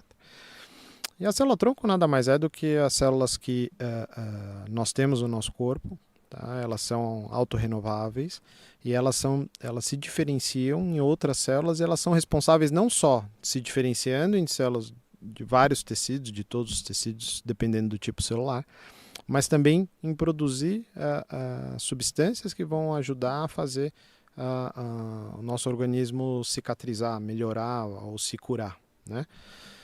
Quanto mais jovem, mais célula-tronco a gente tem, e a gente vai gastando, essas células-tronco vão envelhecendo e a gente vai perdendo as células-tronco com o passar dos anos. Por isso que a gente envelhece. Se a célula-tronco fosse eterna, ninguém Benjamin envelhecia. Button. Ninguém envelhecia, né? Ficando Acho mais que jovem. essa é das coisas que eu não entendi. Eu falava, pô, vou pegar uma célula-tronco de um paciente de 60 anos e vou injetar no mesmo paciente e vou resolver o problema. Ele falou, se eu resolvesse... O papai do céu já teria resolvido, Exatamente. caralho. Porra, até você percebeu, seu idiota. Mas isso não é trivial, Não é, porque não, um não é monte de gente ainda pensa dessa Claro, forma. claro. Você fala assim, pô, vamos pegar aqui e vamos já injetar É e já vai resolver. contra-intuitivo, né? Então, assim, e hoje eu penso de outra forma, mas não pensava assim. Eu pensava como todo mundo pensa, porque é natural. É natural. Natural, você fala, ó, eu tenho uma célula que é maravilhosa, que é uma solução. E que você ainda tem ela guardadinha. Eu tenho guardado, eu posso ir lá e expandir ela e devolver.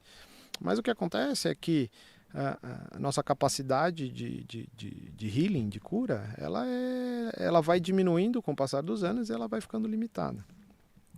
Então a gente tem que pensar, na verdade, em estratégias para usar a célula-tronco no melhor momento dela, no momento que a gente mais precise. E essa que é a dificuldade, juntar as duas coisas. Porque uma é produzida quando você não precisa dela, e aí quando você precisa dela, você não tem mais. Então, a gente está buscando justamente como que a gente vai armazenar ou guardar ou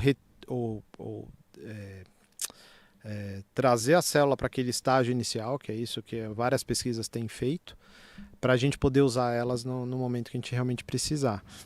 E a célula-tronco, ela produz várias microunidades. Ela pode se diferenciar numa célula do tecido, mas ela também produz... hoje o que eu estudo são as vesículas extracelulares. São substâncias que não são vistas no microscópio comum. Elas são vistas só no microscópio eletrônico. São muito pequenas. E elas são incorporadas por outras células. E isso quase todas as células produzem. E dentro delas vai o material de sinalização. Então as células elas se comunicam entre si de maneiras múltiplas. A gente achava que era só a parte hormonal produzida ou por conexão direta, né? Por Chave e fechadura. Proximidade, chave e fechadura. O que a gente aprendeu na faculdade, eu tive que reaprender tudo de novo quando fui fazer pesquisa.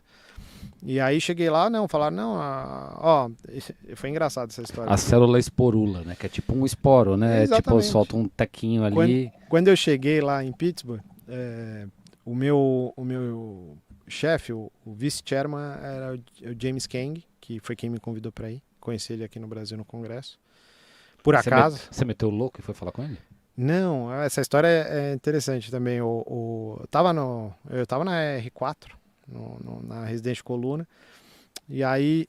Calma, não deriva. Termina, depois a gente lembra disso, senão vai derivar, os caras não vão entender. Eu vou até escrever. Qual é o nome do brother aí? James Kang. Tá, você vai explicar depois pra nós. Termina a célula-tronco pra galera. Não, e a célula-tronco que ela faz é justamente isso. Ela produz múltiplas substâncias, tá? Que podem ser proteínas e podem ser essas vesículas extracelulares. E isso não é só a célula-tronco, todas as células fazem isso. E elas usam essas vesículas, as células usam para poder sinalizar para o DNA da outra célula produzir ou não determinada proteína, ter determinado comportamento. Então, a gente acredita que usando a célula-tronco, a gente consegue mudar o comportamento da célula sem precisar usar a célula propriamente dita, porque é um risco que a gente já viu, além de um risco imunológico, de usar uma célula que talvez não pertença àquele indivíduo. Um DNA velho, vamos chamar. Ou um DNA mais antigo, ou algo diferente. Você minimiza isso porque você usa só a fração que é efetiva mesmo. Então você diminui o risco de transformação maligna, diminui o risco de autoimunidade. Que loucura. Então a terapia do futuro é essa, é o uso da engenharia dos produtos celulares. É algo entra como se fosse uma tipo de epigenética lato sensu ou não? Isso aí é um bagulho que não enquadra porque não tem a ver com RNA, enfim. A epigenética ela vai entrar numa área já de mudança do DNA, do DNA, código genético. Do código genético. E aí você normalmente precisa usar uma técnica que a gente chama de transfecção. Então você usa um vetor viral para introduzir dentro do DNA determinada sequência de DNA. Sim. Tá? Aí essa sequência de DNA passa a produzir a proteína baseada naquilo que você está fazendo e aí você muda o fenótipo. Né? Você muda o genótipo e o genótipo vai mudar o fenótipo. É isso que a gente espera que aconteça.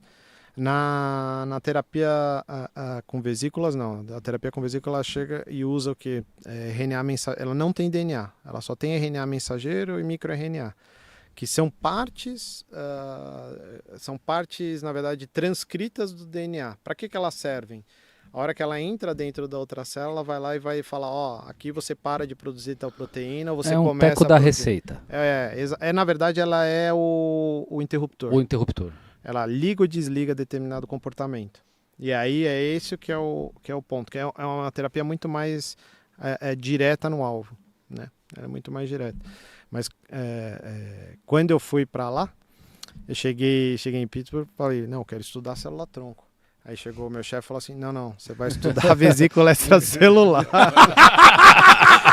O animal! Eu falei, mas que é isso? Que porra é essa, que é isso? Aí ele falou, não, agora isso aqui é a nova tendência, você vai estudar isso aqui. Isso aqui acontece nos laboratórios do mundo inteiro. O cara chegava e falava assim, a tendência é essa, você chegou agora, você vai estudar isso aqui. Às vezes dá certo, às vezes não dá. Eu, por sorte, deu.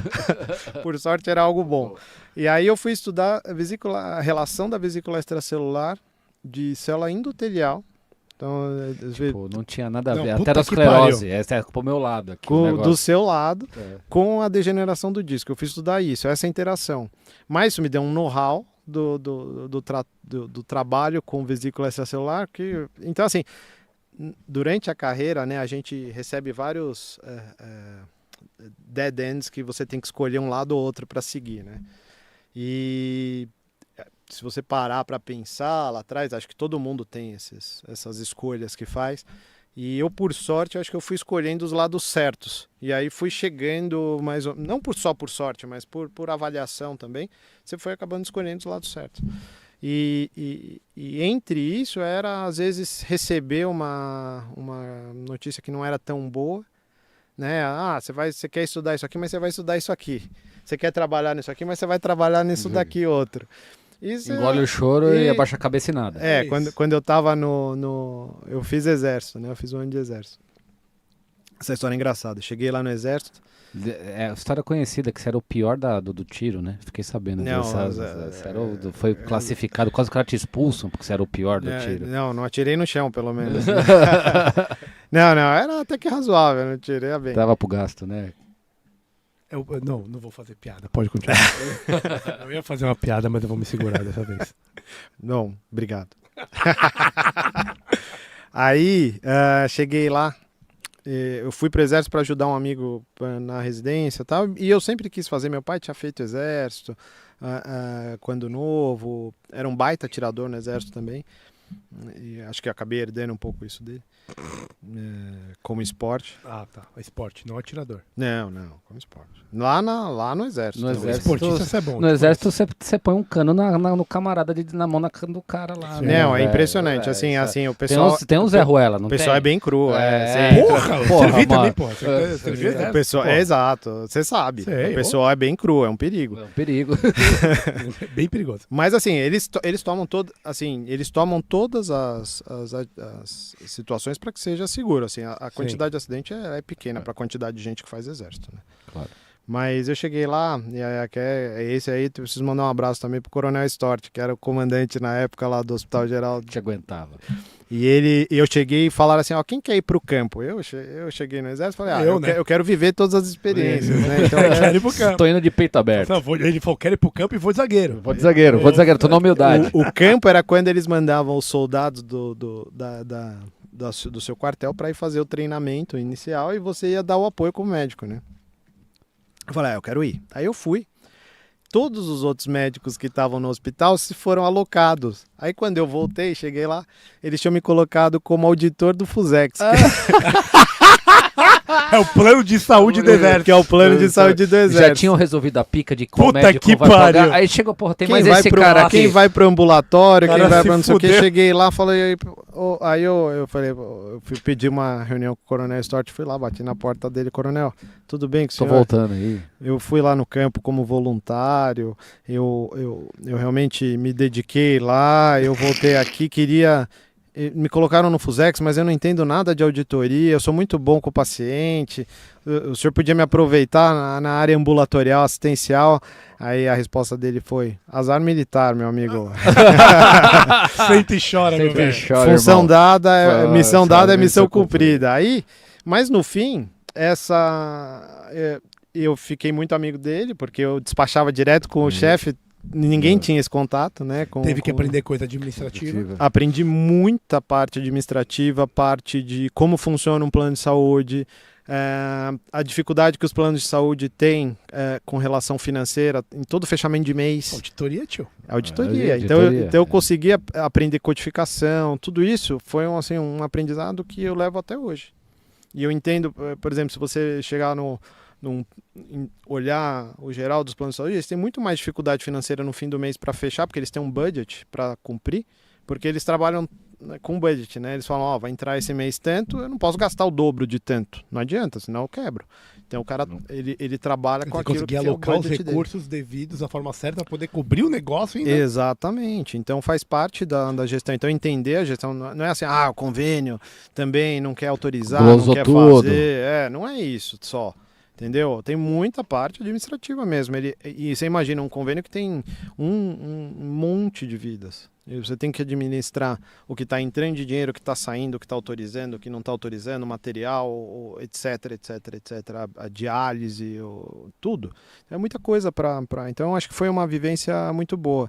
E tinha que resolver assim coisas como ele ligava, quando a sorte ligava para mim no celular, tipo 10 da noite, falava, ele me chamava de Pô, seguinte, tem uma criança lá em Manaus com uma insuficiência cardíaca. Caiu uma árvore na cabeça dela. Que precisa de uma remoção aérea e vir para São Paulo e vai para o hospital tal. Você precisa fazer todo o translado. Então você tinha que ligar no aeroporto de Manaus, no aeroporto de Brasília para reabastecer, na ambulância da remoção em São Paulo para levar a criança para arrumar vaga de UTI. Nossa. Então, eram situações... Era uma cadeia de cuidado já. Já, desde E assim, isso eu tinha acabado de sair da faculdade. Eu tinha que aprender, ler, aprender codificação, tabela MB, todo tipo de tabela. As tabelas do próprio convênio também que tinha. Então, foi uma experiência excepcional. Então, assim, muita gente ia ver isso como uma coisa péssima. E para mim foi uma coisa espetacular, assim, dentro da gestão. E isso aconteceu lá atrás, isso aconteceu quando chegou o Dr. Kang. Conta pra gente, aproveita aí. Ele veio, e aí eu tava lá na residência, e chegou o Luciano, que era o chefe na época, falou assim, vai ter o Congresso Brasileiro de Coluna, tem um convidado internacional, e ele quer ir para o Rio de Janeiro, e eu não posso, tenho que trabalhar e tal, e pediram para a gente dar um jeito de ciceronear ele. Você pode ir? Eu falo, ó, eu tenho um monte de coisa para fazer, tô de plantão 5 dias da semana, sabe? Tava para casar e tal.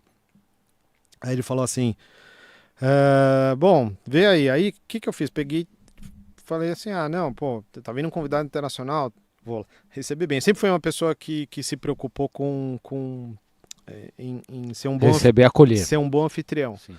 Se eu for na minha casa, eu vou fazer o máximo para você se sentir à vontade, tá feliz de estar lá. Então, pô, se eu fosse para fora, num outro país, eu ia querer que alguém fizesse isso por mim. Então, eu vou fazer lá. Achei que era uma coisa importante. E é óbvio, né? O próprio Luciano falou, vai lá, talvez o cara, você consiga conhecer ele e tal. Mas eu nem fui muito com esse intuito, porque nem sabia quem era. Sim.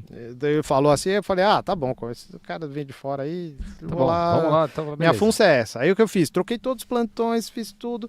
Falei pra minha esposa, a Thaís era residente também, trocou todos os plantões dela, e aí fui eu e ela. E o Keng e a esposa, depois o Luciano até foi pra lá, mas eu fiquei tipo uns 4 dias com ele no Rio. E levei ele pra todo lugar.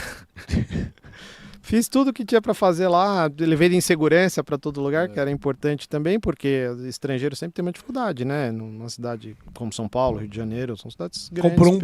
Comprou um blindado do BOP, que é o único jeito. Na época acho que não estava tão complexo lá, né? E, cara, a gente ficou muito amigo. Minha esposa ficou muito amiga da esposa dele, eu fiquei muito amigo dele. E aí depois o congresso foi lá em Campos do Jordão, levei ele na minha casa, fizemos churrasco, não sei o quê, tudo que podia fazer pra... E assim, sem nenhum intuito de ter nada só em de troca. receber bem. E aí quando ele tava indo embora, ele falou, pô, você não quer vir fazer um fellow lá comigo? Você me mandar a aplicação quando você acabar a residência? Eu nem tinha acabado a residência, tava no meio ainda. Se você quiser, você aplica. E aí mandei lá pra ele, ele falou, não, pode vir, se você tiver a bolsa pra vir no primeiro ano, e for bem, eu te pago o segundo ano, te contrato. Caralho, que da hora. Que da hora, né? E cara, gente fina, né? Que da Você vê, né, dá mano? Puta que pariu, viu? Como tem. E a gente tava falando de competição. Como tem também, cabeça branca bom pra caralho, gente fina. Então, os cara... Tem uns cuzão que poda os caras. E tem são os caras que dão a oportunidade. E tem os caras que são pessoas boas, que são abertos, que sabem que é bom pra todo mundo. Entendeu? É foda essa vida, velho. Não, aí ele abriu. Tem vários tipos, né? Aí eu fui de peito aberto. E aí tem uma pessoa muito importante nessa história, que é o Marcelo Wroklowski, que era ele estava na pós-graduação e tal.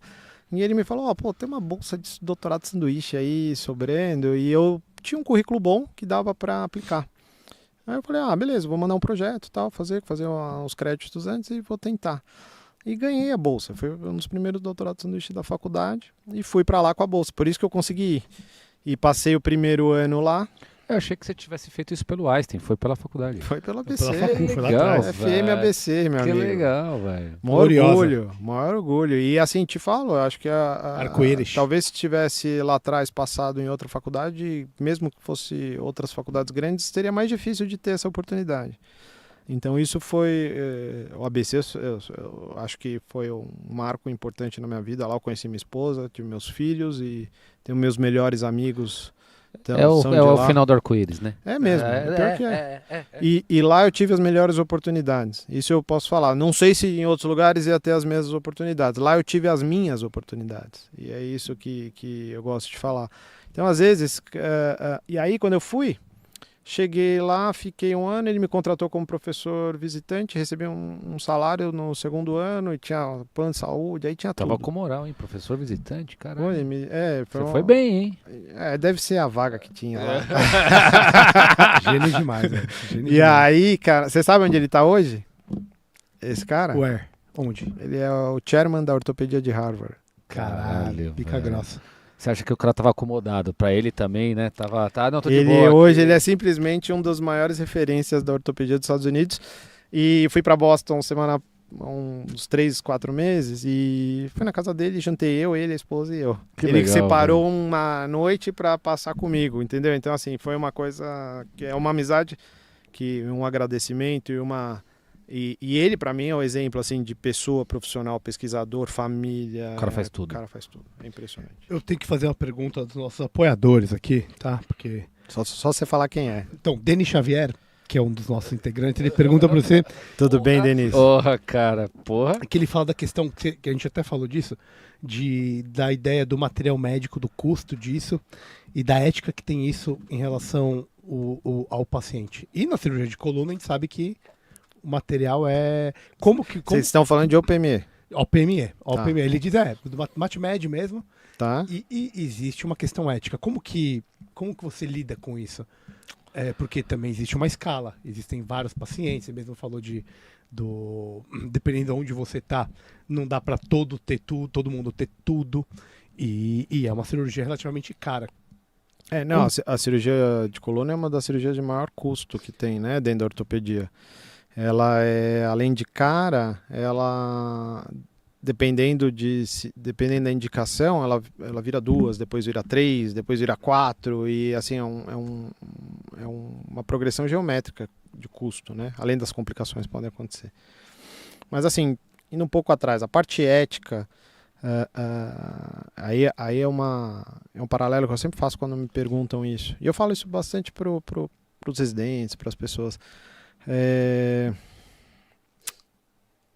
O médico ortopedista ele é muito visado na parte né, quando a gente fala de OPME, relação com indústria, relação com material, acho que isso ele é muito visado.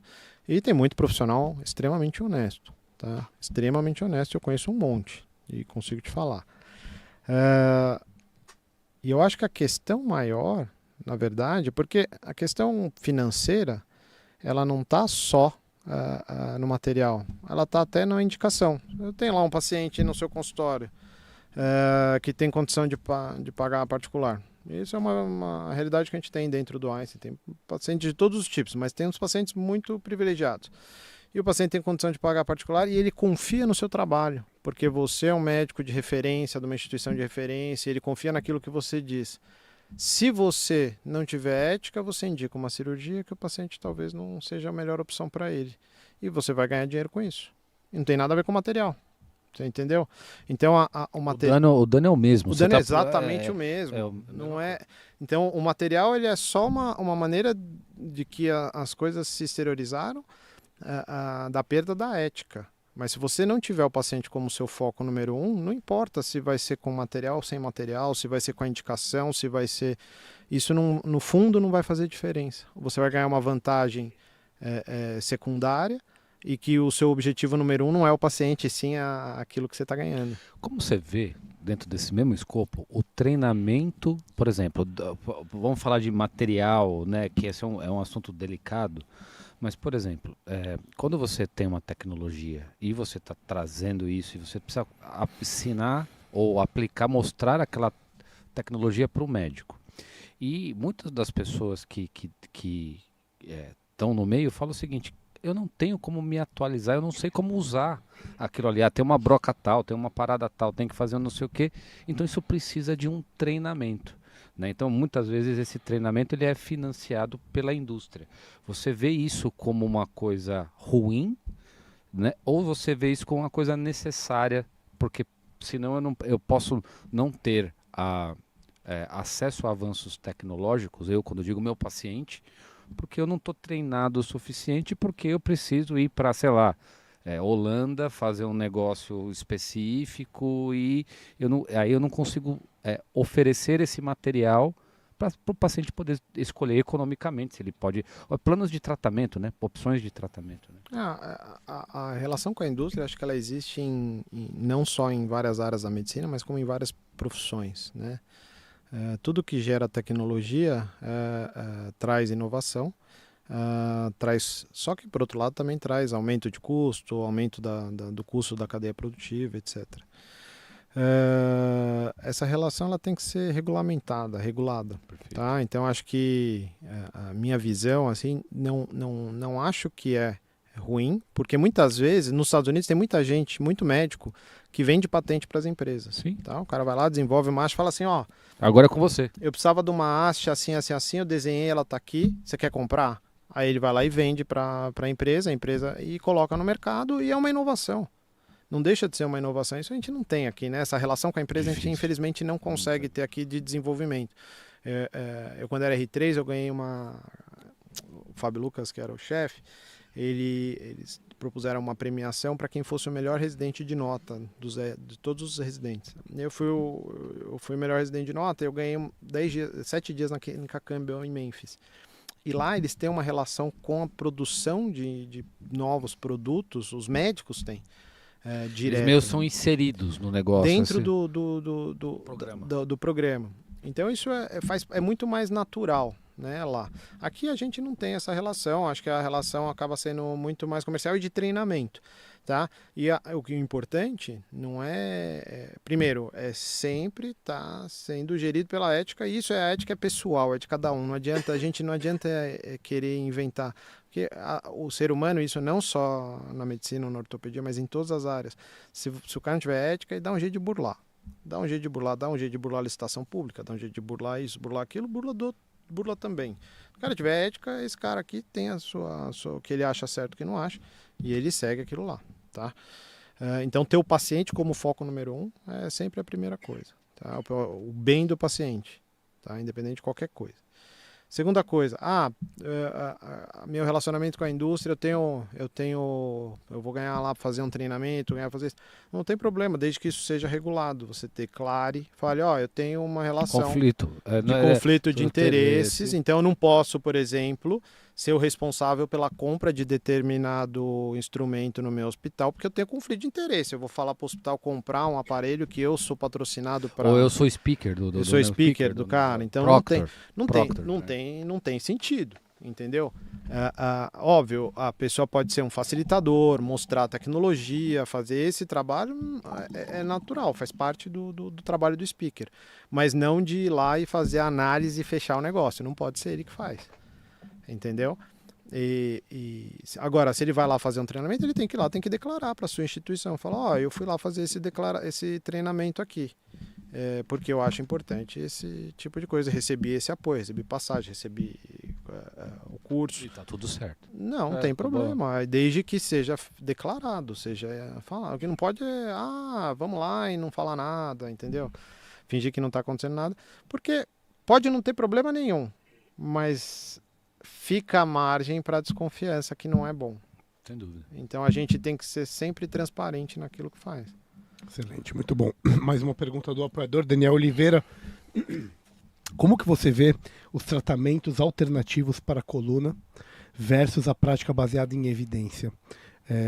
Qual que é o real papel desse tipo de tratamento? Daniel, né? Daniel Oliveira. Oi, Daniel, tudo bem? A prática baseada em evidência é o que a gente tem que se basear, não tem jeito. Eu acho que se a gente, não que a gente não possa desenvolver novas modalidades de tratamento, mas se a gente está propondo algo novo, acho que a gente pode criar evidência. O importante é você ter ética também para fazer a pesquisa, etc. Mas tentar ao máximo criar evidência para que isso seja reprodutível e para que outras pessoas possam seguir o mesmo caminho da maneira mais correta possível.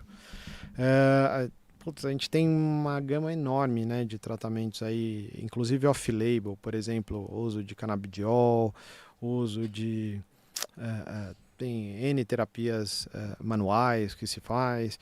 A gente tem uso de terapias regenerativas, às vezes até de uma maneira sem um conhecimento ou um planejamento técnico e direto. Planejamento científico concretizado, com segurança. Então, uma das coisas que eu já vi bastante, é paciente com infecção de disco intervertebral porque fez infiltração de aspirado de medula óssea, que na verdade tem 0,1%, 1% de célula-tronco. Que é aquela célula-tronco já do paciente cansada. Mais cansado. Já tá cansado. Tem 1% de célula-tronco e que já está cansado. Então, assim, qual a chance disso ter um benefício? É pequeno, né? E o risco que isso traz? Infecção, complicação, às vezes é feito num centro que não é um centro, porque hospitais de referência não vão deixar você fazer isso se você não tiver evidência suficiente de que aquilo pode ser feito. Se as agências reguladoras estão autorizando fazer isso, porque se a Anvisa aqui no Brasil e FDA nos Estados Unidos autoriza fazer esse tipo de tratamento e se ele realmente é eficaz. É porque tem maluco pra tudo, né? Deve ter uns Vixe. picareta Soro azul comendo solto. Não, tem de tudo. Se você olhar por aí, você vai achar de tudo que você pode imaginar. Só que muitas vezes o foco não é o paciente, né? Acho que esse é o ponto. É o bolso. A gente volta sempre para a mesma conversa. Qual que é o foco dessa terapia? Não é o paciente, certo? Porque se você pensar no paciente, por mais que você pense assim, não, eu acho que isso aqui vai funcionar. Você tem que ter certeza do que você está falando. Não pode ser acho.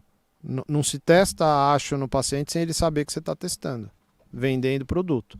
Se você está testando, você tem que falar, o senhor quer participar do teste? Duplo cegamente e randomizado. O senhor quer de participar? Pode ser ou pode não ser. Às vezes não dá para ser duplo cego, né? Mas você quer participar? O senhor aceita o risco de participar? O benefício é esse, mas o risco é esse. O senhor está de acordo? Livre e esclarecidamente. É transparência. Não pode chegar. Se você está testando alguma. Antigamente fazia-se de tudo, né? Testava sem menor autorização. Hoje tem toda uma regulamentação para fazer isso, né? Acho que a gente tem que seguir, a gente é obrigado a seguir e também tem que cobrar que os pares sigam. Faz parte da nossa profissão. A vigilância. A vigilância. Faz parte. É aquilo que a gente tem que fazer. Léo Costa agradece, né? Inclusive, fica a dica aí, episódio sensacional. Episódio sensacional. E ele é Léo top, Costa. né? Você acompanha, né? Só de prática baseada em evidência. Só prática baseada. E coluna é uma das coisas que ele fala pra caralho. Também, Porque esse o cara que- tem chupeta das costas, quiropraxia do cóccix. Osânia anal. Ozônia anal. O cara gosta de inventar. Então, fica A turma- de olho, galera. A turma é criativa. Siga nosso querido Pedro Paul e o Léo Costa, que eles são muito bons. Irmão, sensacional. Mas antes de terminar, a gente tem o nosso querido Já tá acabando? tio, Ah, 2 horas, cara, meu velho. Infelizmente, nem aqui, ó. Já passou tudo isso? Os caras cobram caro pra caralho aqui nesse estúdio. E depois fica querendo mandar a gente embora. É. Ó, Lá. tem água Lá, perrier lá, aqui, lá. mas a gente toma água. É. Água prata. Não, mesmo, tava boa, a bom. perreta tava geladinha. Mas já são 9 horas, meu velho. 2 horinhas quase. Você vê pra como a caralho. gente fala, né? Você fala muito, velho. Não sei se falei bem. Excelente. Bem Ó, demais, sabe uma cara. coisa que eu queria Bem falar antes demais. de vocês fazerem o Pitch. O pitch. pitch? Rapidinho, eu queria agradecer, não, eu vou agradecer no final, mas eu queria falar, eu tava olhando o Instagram, né, e aí vendo lá vários caras que sentaram aqui nessa cadeira que eu tô sentado, né, eu falei, pô, Bernardinho, Mauro Betting, caras que foram, assim, ídolos pra mim, Palmeirense. Pra nós aí, também. né? Max pra nós também, Wilson, Max Will. pô, eu falei, caraca, e aí... Teve o Boi, teve o Ariê, teve, putz, só o Coxa, caras sensacionais aqui. Eu falei, pô, aí eu me lembrei, né? Namura. Quando eu cheguei pro Cleiton. cheguei o Cleiton. Cleiton, Namura, o Kim. Quando eu cheguei pro Coronel Stort, falei, Coronel, eu vou ter que ir lá pro Fusex. Ele falou assim, ó, tem o He-Man aqui, a She-Ra e o Tenente Paul. Quem que você acha que vai pra lá? Eu falei, o Tenente Paul tá sentado aqui na cadeira das estrelas, cara. Foi Merece. sensacional. Velho. Cara, eu vou te falar que... É Muito legal, velho. tio, você é irmão, né, velho? A gente já sabia que ia ser assim. É cara. óbvio. Mas não, vai falar do quê? Vai falar do que a gente fala sempre, velho. Ué. Vai tranquilo que como sempre, você vai brilhar, meu velho. Ah, E, assim, tem a agradecer. e você é um cara com um coração gigante aí. Maior que a cabeça. Será? Isso é uma disputa brava. Eu conheço bem. Imagina. Só no futebol que ele fica meio bravo às vezes. Não, eu já Não, mas mudei, é- mas não, eu mas mudei, é. evoluí. O que é maior? Verdade. O que é maior, o coração ou a inteligência na cabeça? Acho que é difícil. malandro. É uma boa pergunta, mas é uma boa mistura. Pitch do livro. Explica pro querido Mela Ele e tá pra quem não ligado. conhece o que Hoje que é o tá pitch do fácil, livro. né? Esse pitch não vai ser. Ele É tem 50-50, 50% de chance, né? Já que ele é o professor, agora Agora é a hora dele demonstrar. então, assim, as pessoas têm 33%. Você tá com 50% de Então, chance a moral de tá acertar. maior, então você é. não pode errar. Então, Mas pode haver po- pegadinhas. Pode haver pegadinhas e você aqui conhece as pessoas há mais de 15 anos. Então você tem a obrigação de acertar. Nossa, você Não tá é sendo, assim? você tá sendo É cruel. 50%. E conhece a gente faz 20 anos. É justo. Vamos apresentar os livros? Primeiro. São Tomás de Aquino, sob a profecia. Belo livro. Mostra pra câmera lá, meu Aqui, velho. ó, tô mostrando pro primeiro convidado. Tá bom. Tá bom? Esse é um belo livro, hein? Puta merda. Puta cara. merda, vai ser difícil. Coleção escolástica. Os Hoje caras vai ser falam- difícil. Nesse podcast ainda vai sair um santo. Escuta o que eu tô Puta falando. que pariu, velho. Escuta o que eu tô falando, velho. E a outra qual que é? Vamos entrevistar um santo ainda uma hora dessa. Qual que é a outra? É F.A. F.A. F.A. Frederick August. É o Fredinho. É o Fredinho, É o Fredinho. nosso, o Mercury não, é o Hayek, cara. É o Hayek. Esse aqui, ó, Fred Hayek e o Estado de Direito. Um clássico, puta livraço também. 2 puta livros, né? Puta que pariu, tá difícil. dois Qualquer puta um livro. que ele escolher, ele vai se dar bem hoje. É, cara. Primeira coisa, meu velho, você tem que adivinhar quem trouxe qual livro. Um dos maiores dos maiores filósofos, nesse do século XX aqui E esse aqui do século Santo XIII. 13, cara. Século XIII. Fudido, 2 filósofos fudidos. Primeiro, quem trouxe qual livro, e depois teremos 1 minuto pro pitch, e aquele que você mais gostar, você vai levar embora pra casa. Quem trouxe qual livro, meu velho? Acho que tá invertido. Certeza? Aham. Olha, eu sou o seu goleiro. Eu sei. Você vai continuar nisso aí? Você Olha, vai continuar nisso aí? 3, 3, vai. Pegadinha do malandro, essa aí não. Ah, eu trouxe o Santo Tomás de Aquino. Pegadinha do malandro.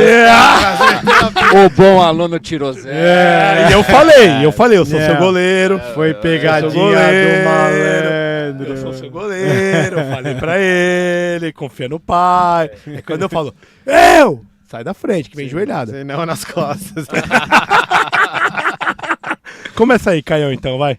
Um minutinho, vai. Cara, não, é rapidinho. fácil, falar do Hayek é fácil. Falar do Hayek é fácil, todo mundo gosta, todo mundo conhece. Um dos maiores filósofos do século XX, eu coloco ele além da economia. E, cara, Muito além, muito além. Ele... ação humana, né? Tem várias coisas. E o que ele conta aqui, nesse aqui, é quando você pensa em liberdade, você pensa na ausência de Estado, né? Muitas vezes Coerção. o argumento libertário ele vai nesse sentido, né? Mas aqui ele tenta fazer um exercício de como que seria a função do Estado, ou a função coercitiva, como o Magal falou, do Estado, num estado ou numa sociedade onde os indivíduos são verdadeiramente livres. Então, eu não vou dar spoiler, porque é um livro que todo mundo deve ler, porque ele tem, cara, 113 páginas. Então, Uma tarde. É uma tarde aqui, ou 2 cagadas, você lê isso aqui e é genial. Esse é meu pitch. Animal, eu já li esse livro, é muito bom, tá?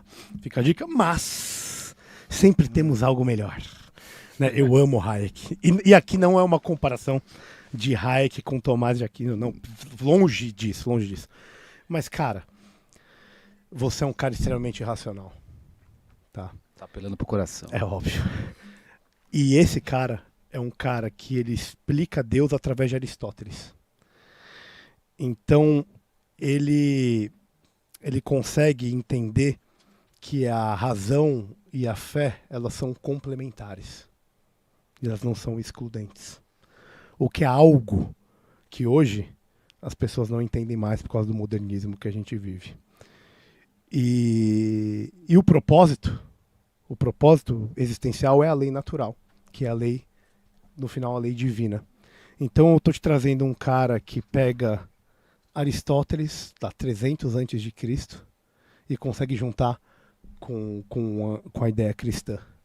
Por isso que, na minha opinião, de toda a Idade Média, Agostinho e ele são os principais mantenedores do que a gente entende hoje como Ocidente, pelo menos do ponto de vista filosófico.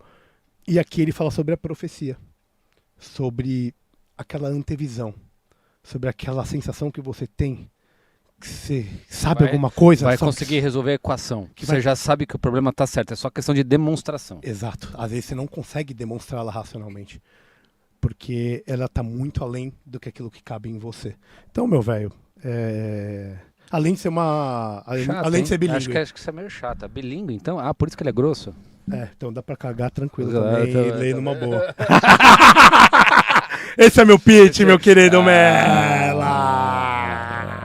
Essa escolha é difícil, hein? Escolha difícil, cara, mas essa escolha é mas complexa. Mas como a hein? gente sabe, Não, sempre e, ó, há de haver um ganhador. Aqui a gente não divide medalha de ouro igual os vagabundos fizeram na Olimpíada. dois puta filósofos, e a filosofia nesse sentido de conhecer a verdade, né? Sim. Total. E então Busca os pela dois, verdade.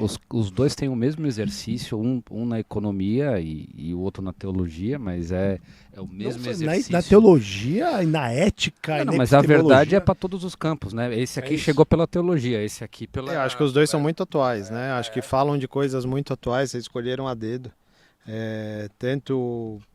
Acho que uma das coisas que a gente vê hoje é aí ver na economia, ver novas propostas aí de tentar mudar aí o status quo de investimentos, de bolsa de valores, e aí agora tem o Bitcoin, então tudo isso está tentando mudar o status de uma maneira até meio anárquica, né? Mudar o estado natural das coisas de uma maneira quase anárquica, e a mesma coisa funciona com os países, com os estados, com as leis, essa desconstrução do que é o certo e o errado, porque cada hora é uma coisa, a gente já não sabe mais o que a gente tem de certo e de errado, porque uma hora A desconstrução, você está querendo dizer. é uma... Esse Até cara o ele fala muito do bem e do mal. Isso, Até o isso. passado é incerto no Brasil. né? Mas a parte da desconstrução é a parte da destruição do Estado de Direito de uma maneira anárquica, né? Eu acho que isso é uma das coisas. E ele coloca bem aqui o que é certo e errado, é o ético e o O antiético. bem e o mal, É isso. a fé e a razão. É lindo, cara. E assim, é o fundador. Eu tenho que fazer um anti-pitch meu, né? Mas é que eu sou apaixonado por São Tomás. Eu Então, sei, assim, por isso que eu trouxe. ele é o fundador do método científico. Por quê? Porque na Suma contra os Gentios, uma das obras mais conhecidas, ele fazia assim: tese, antítese e síntese. Sim. Então essa foi a grande sacada dele, ele é exatamente isso. Põe o problema de forma clara, questiona isso e como é que você vai chegar encaixa isso. naquilo, exato. Isso. E aí quando o Magal fala que é Aristóteles, é um pouco disso, né? Total. Completamente isso. Cara, é mais um polímata, né? Só que você falou da leitura do para onde a gente vai e a espiritualidade, né? Total. E acho que uma das coisas que eu faço para esvaziar o cérebro, eu gosto de estudar física quântica, cara. Eu gosto de ler. Então o cara é Wolfgang Smith, que a gente exato. Eu gosto de ler. Assim, estudar teorias de início do universo, a teoria do tempo, como o tempo varia. Space Today, queremos você aqui, Sérgio Sacani. Eu gosto de Stephen Hawking para ler, gosto de ler literaturas nessa linha. Só que isso frita o cérebro, né? Você já parou já devem ter lido. É algo que frita o cérebro. Só que aí você começa a pensar, você fala assim, pô, da onde a gente veio, para onde a gente está indo, quem criou tudo isso? E quanto mais você estuda, você fala, pô, não é possível que não tem Deus, porque até dentro do corpo humano é muito perfeito, é muito específico, muito detalhe. É que esse tipo de conhecimento, como É você muito gosta de detalhe. vinho, como você gosta de vinho, esse tipo de conhecimento é o tipo vinho do Porto. Você vai tomando de pouquinho em pouquinho, em várias ocasiões, não é uma Isso. taça. Você tomar direto, você passa mal. Você passa mal.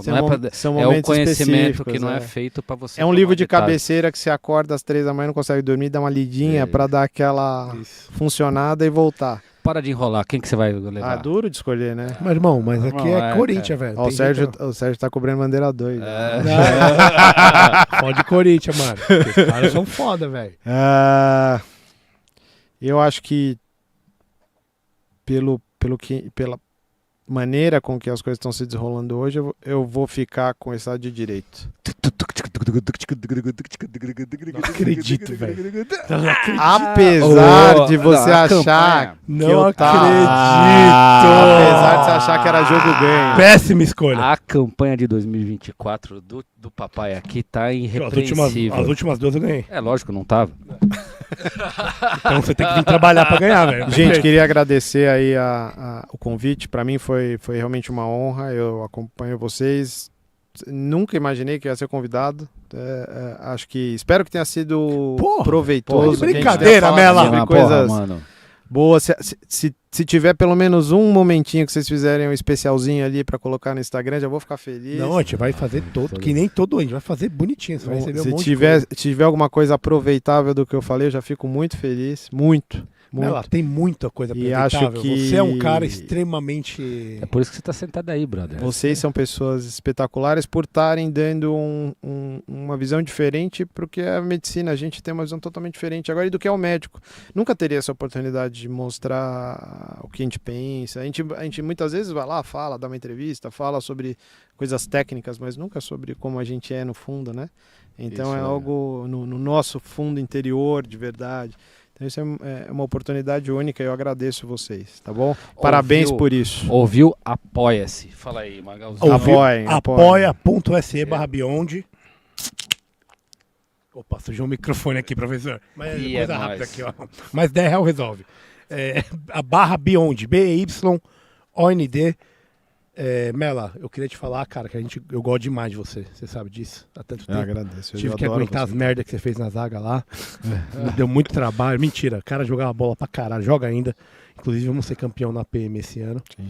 Tenho muito orgulho de ser seu amigo aí, de ver o caminho que você trilhou, tudo que você fez, o cara que você representa. Eu que vi lá atrás, o cara bravão, nananã, e cara, hoje ver o teu crescimento, a tua maturidade é inspirador.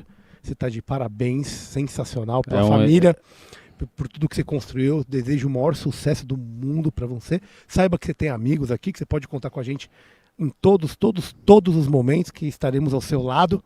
E quero que você deixe suas redes sociais, como que o pessoal te acha, porque além de você ser um grande ser humano, você é um excelente cirurgião de coluna, um dos caras mais referenciados, que é jovem e tem uma carreira extensa e brilhante pela frente e vai ajudar muitas pessoas, eu não tenho a menor dúvida. Então fala pra galera como que o pessoal te acha, por favor. Obrigado pela apresentação. Essas palavras eu vou guardar no coração aqui para sempre, te falo.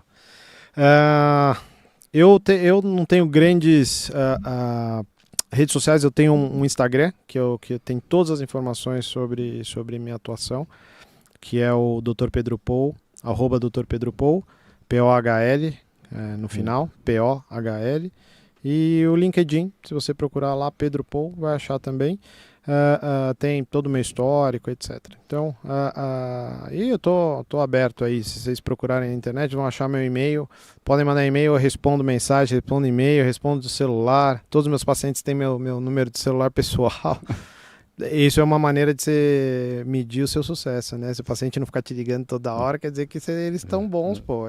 Justo. No news, good news. Exato. Tem um bom indicador aí. Então, se você dá o seu cartão de trabalho e tem seu telefone celular, já é uma boa indicação, né? Puta, cara, Melão, obrigado, Eu velho. agradeço, eu que agradeço. Cara, privilégio múltiplo, né? Porque assim, a gente sempre reclama aqui de que faltam exemplos, de que faltam pessoas falando nisso. Então esse episódio, para mim, ele é muito importante porque é um exemplo. Tivemos muitas dicas e coisas assim. Então é um exemplo e é um privilégio ser teu amigo, brother. Então assim, puta episódio, muito obrigado.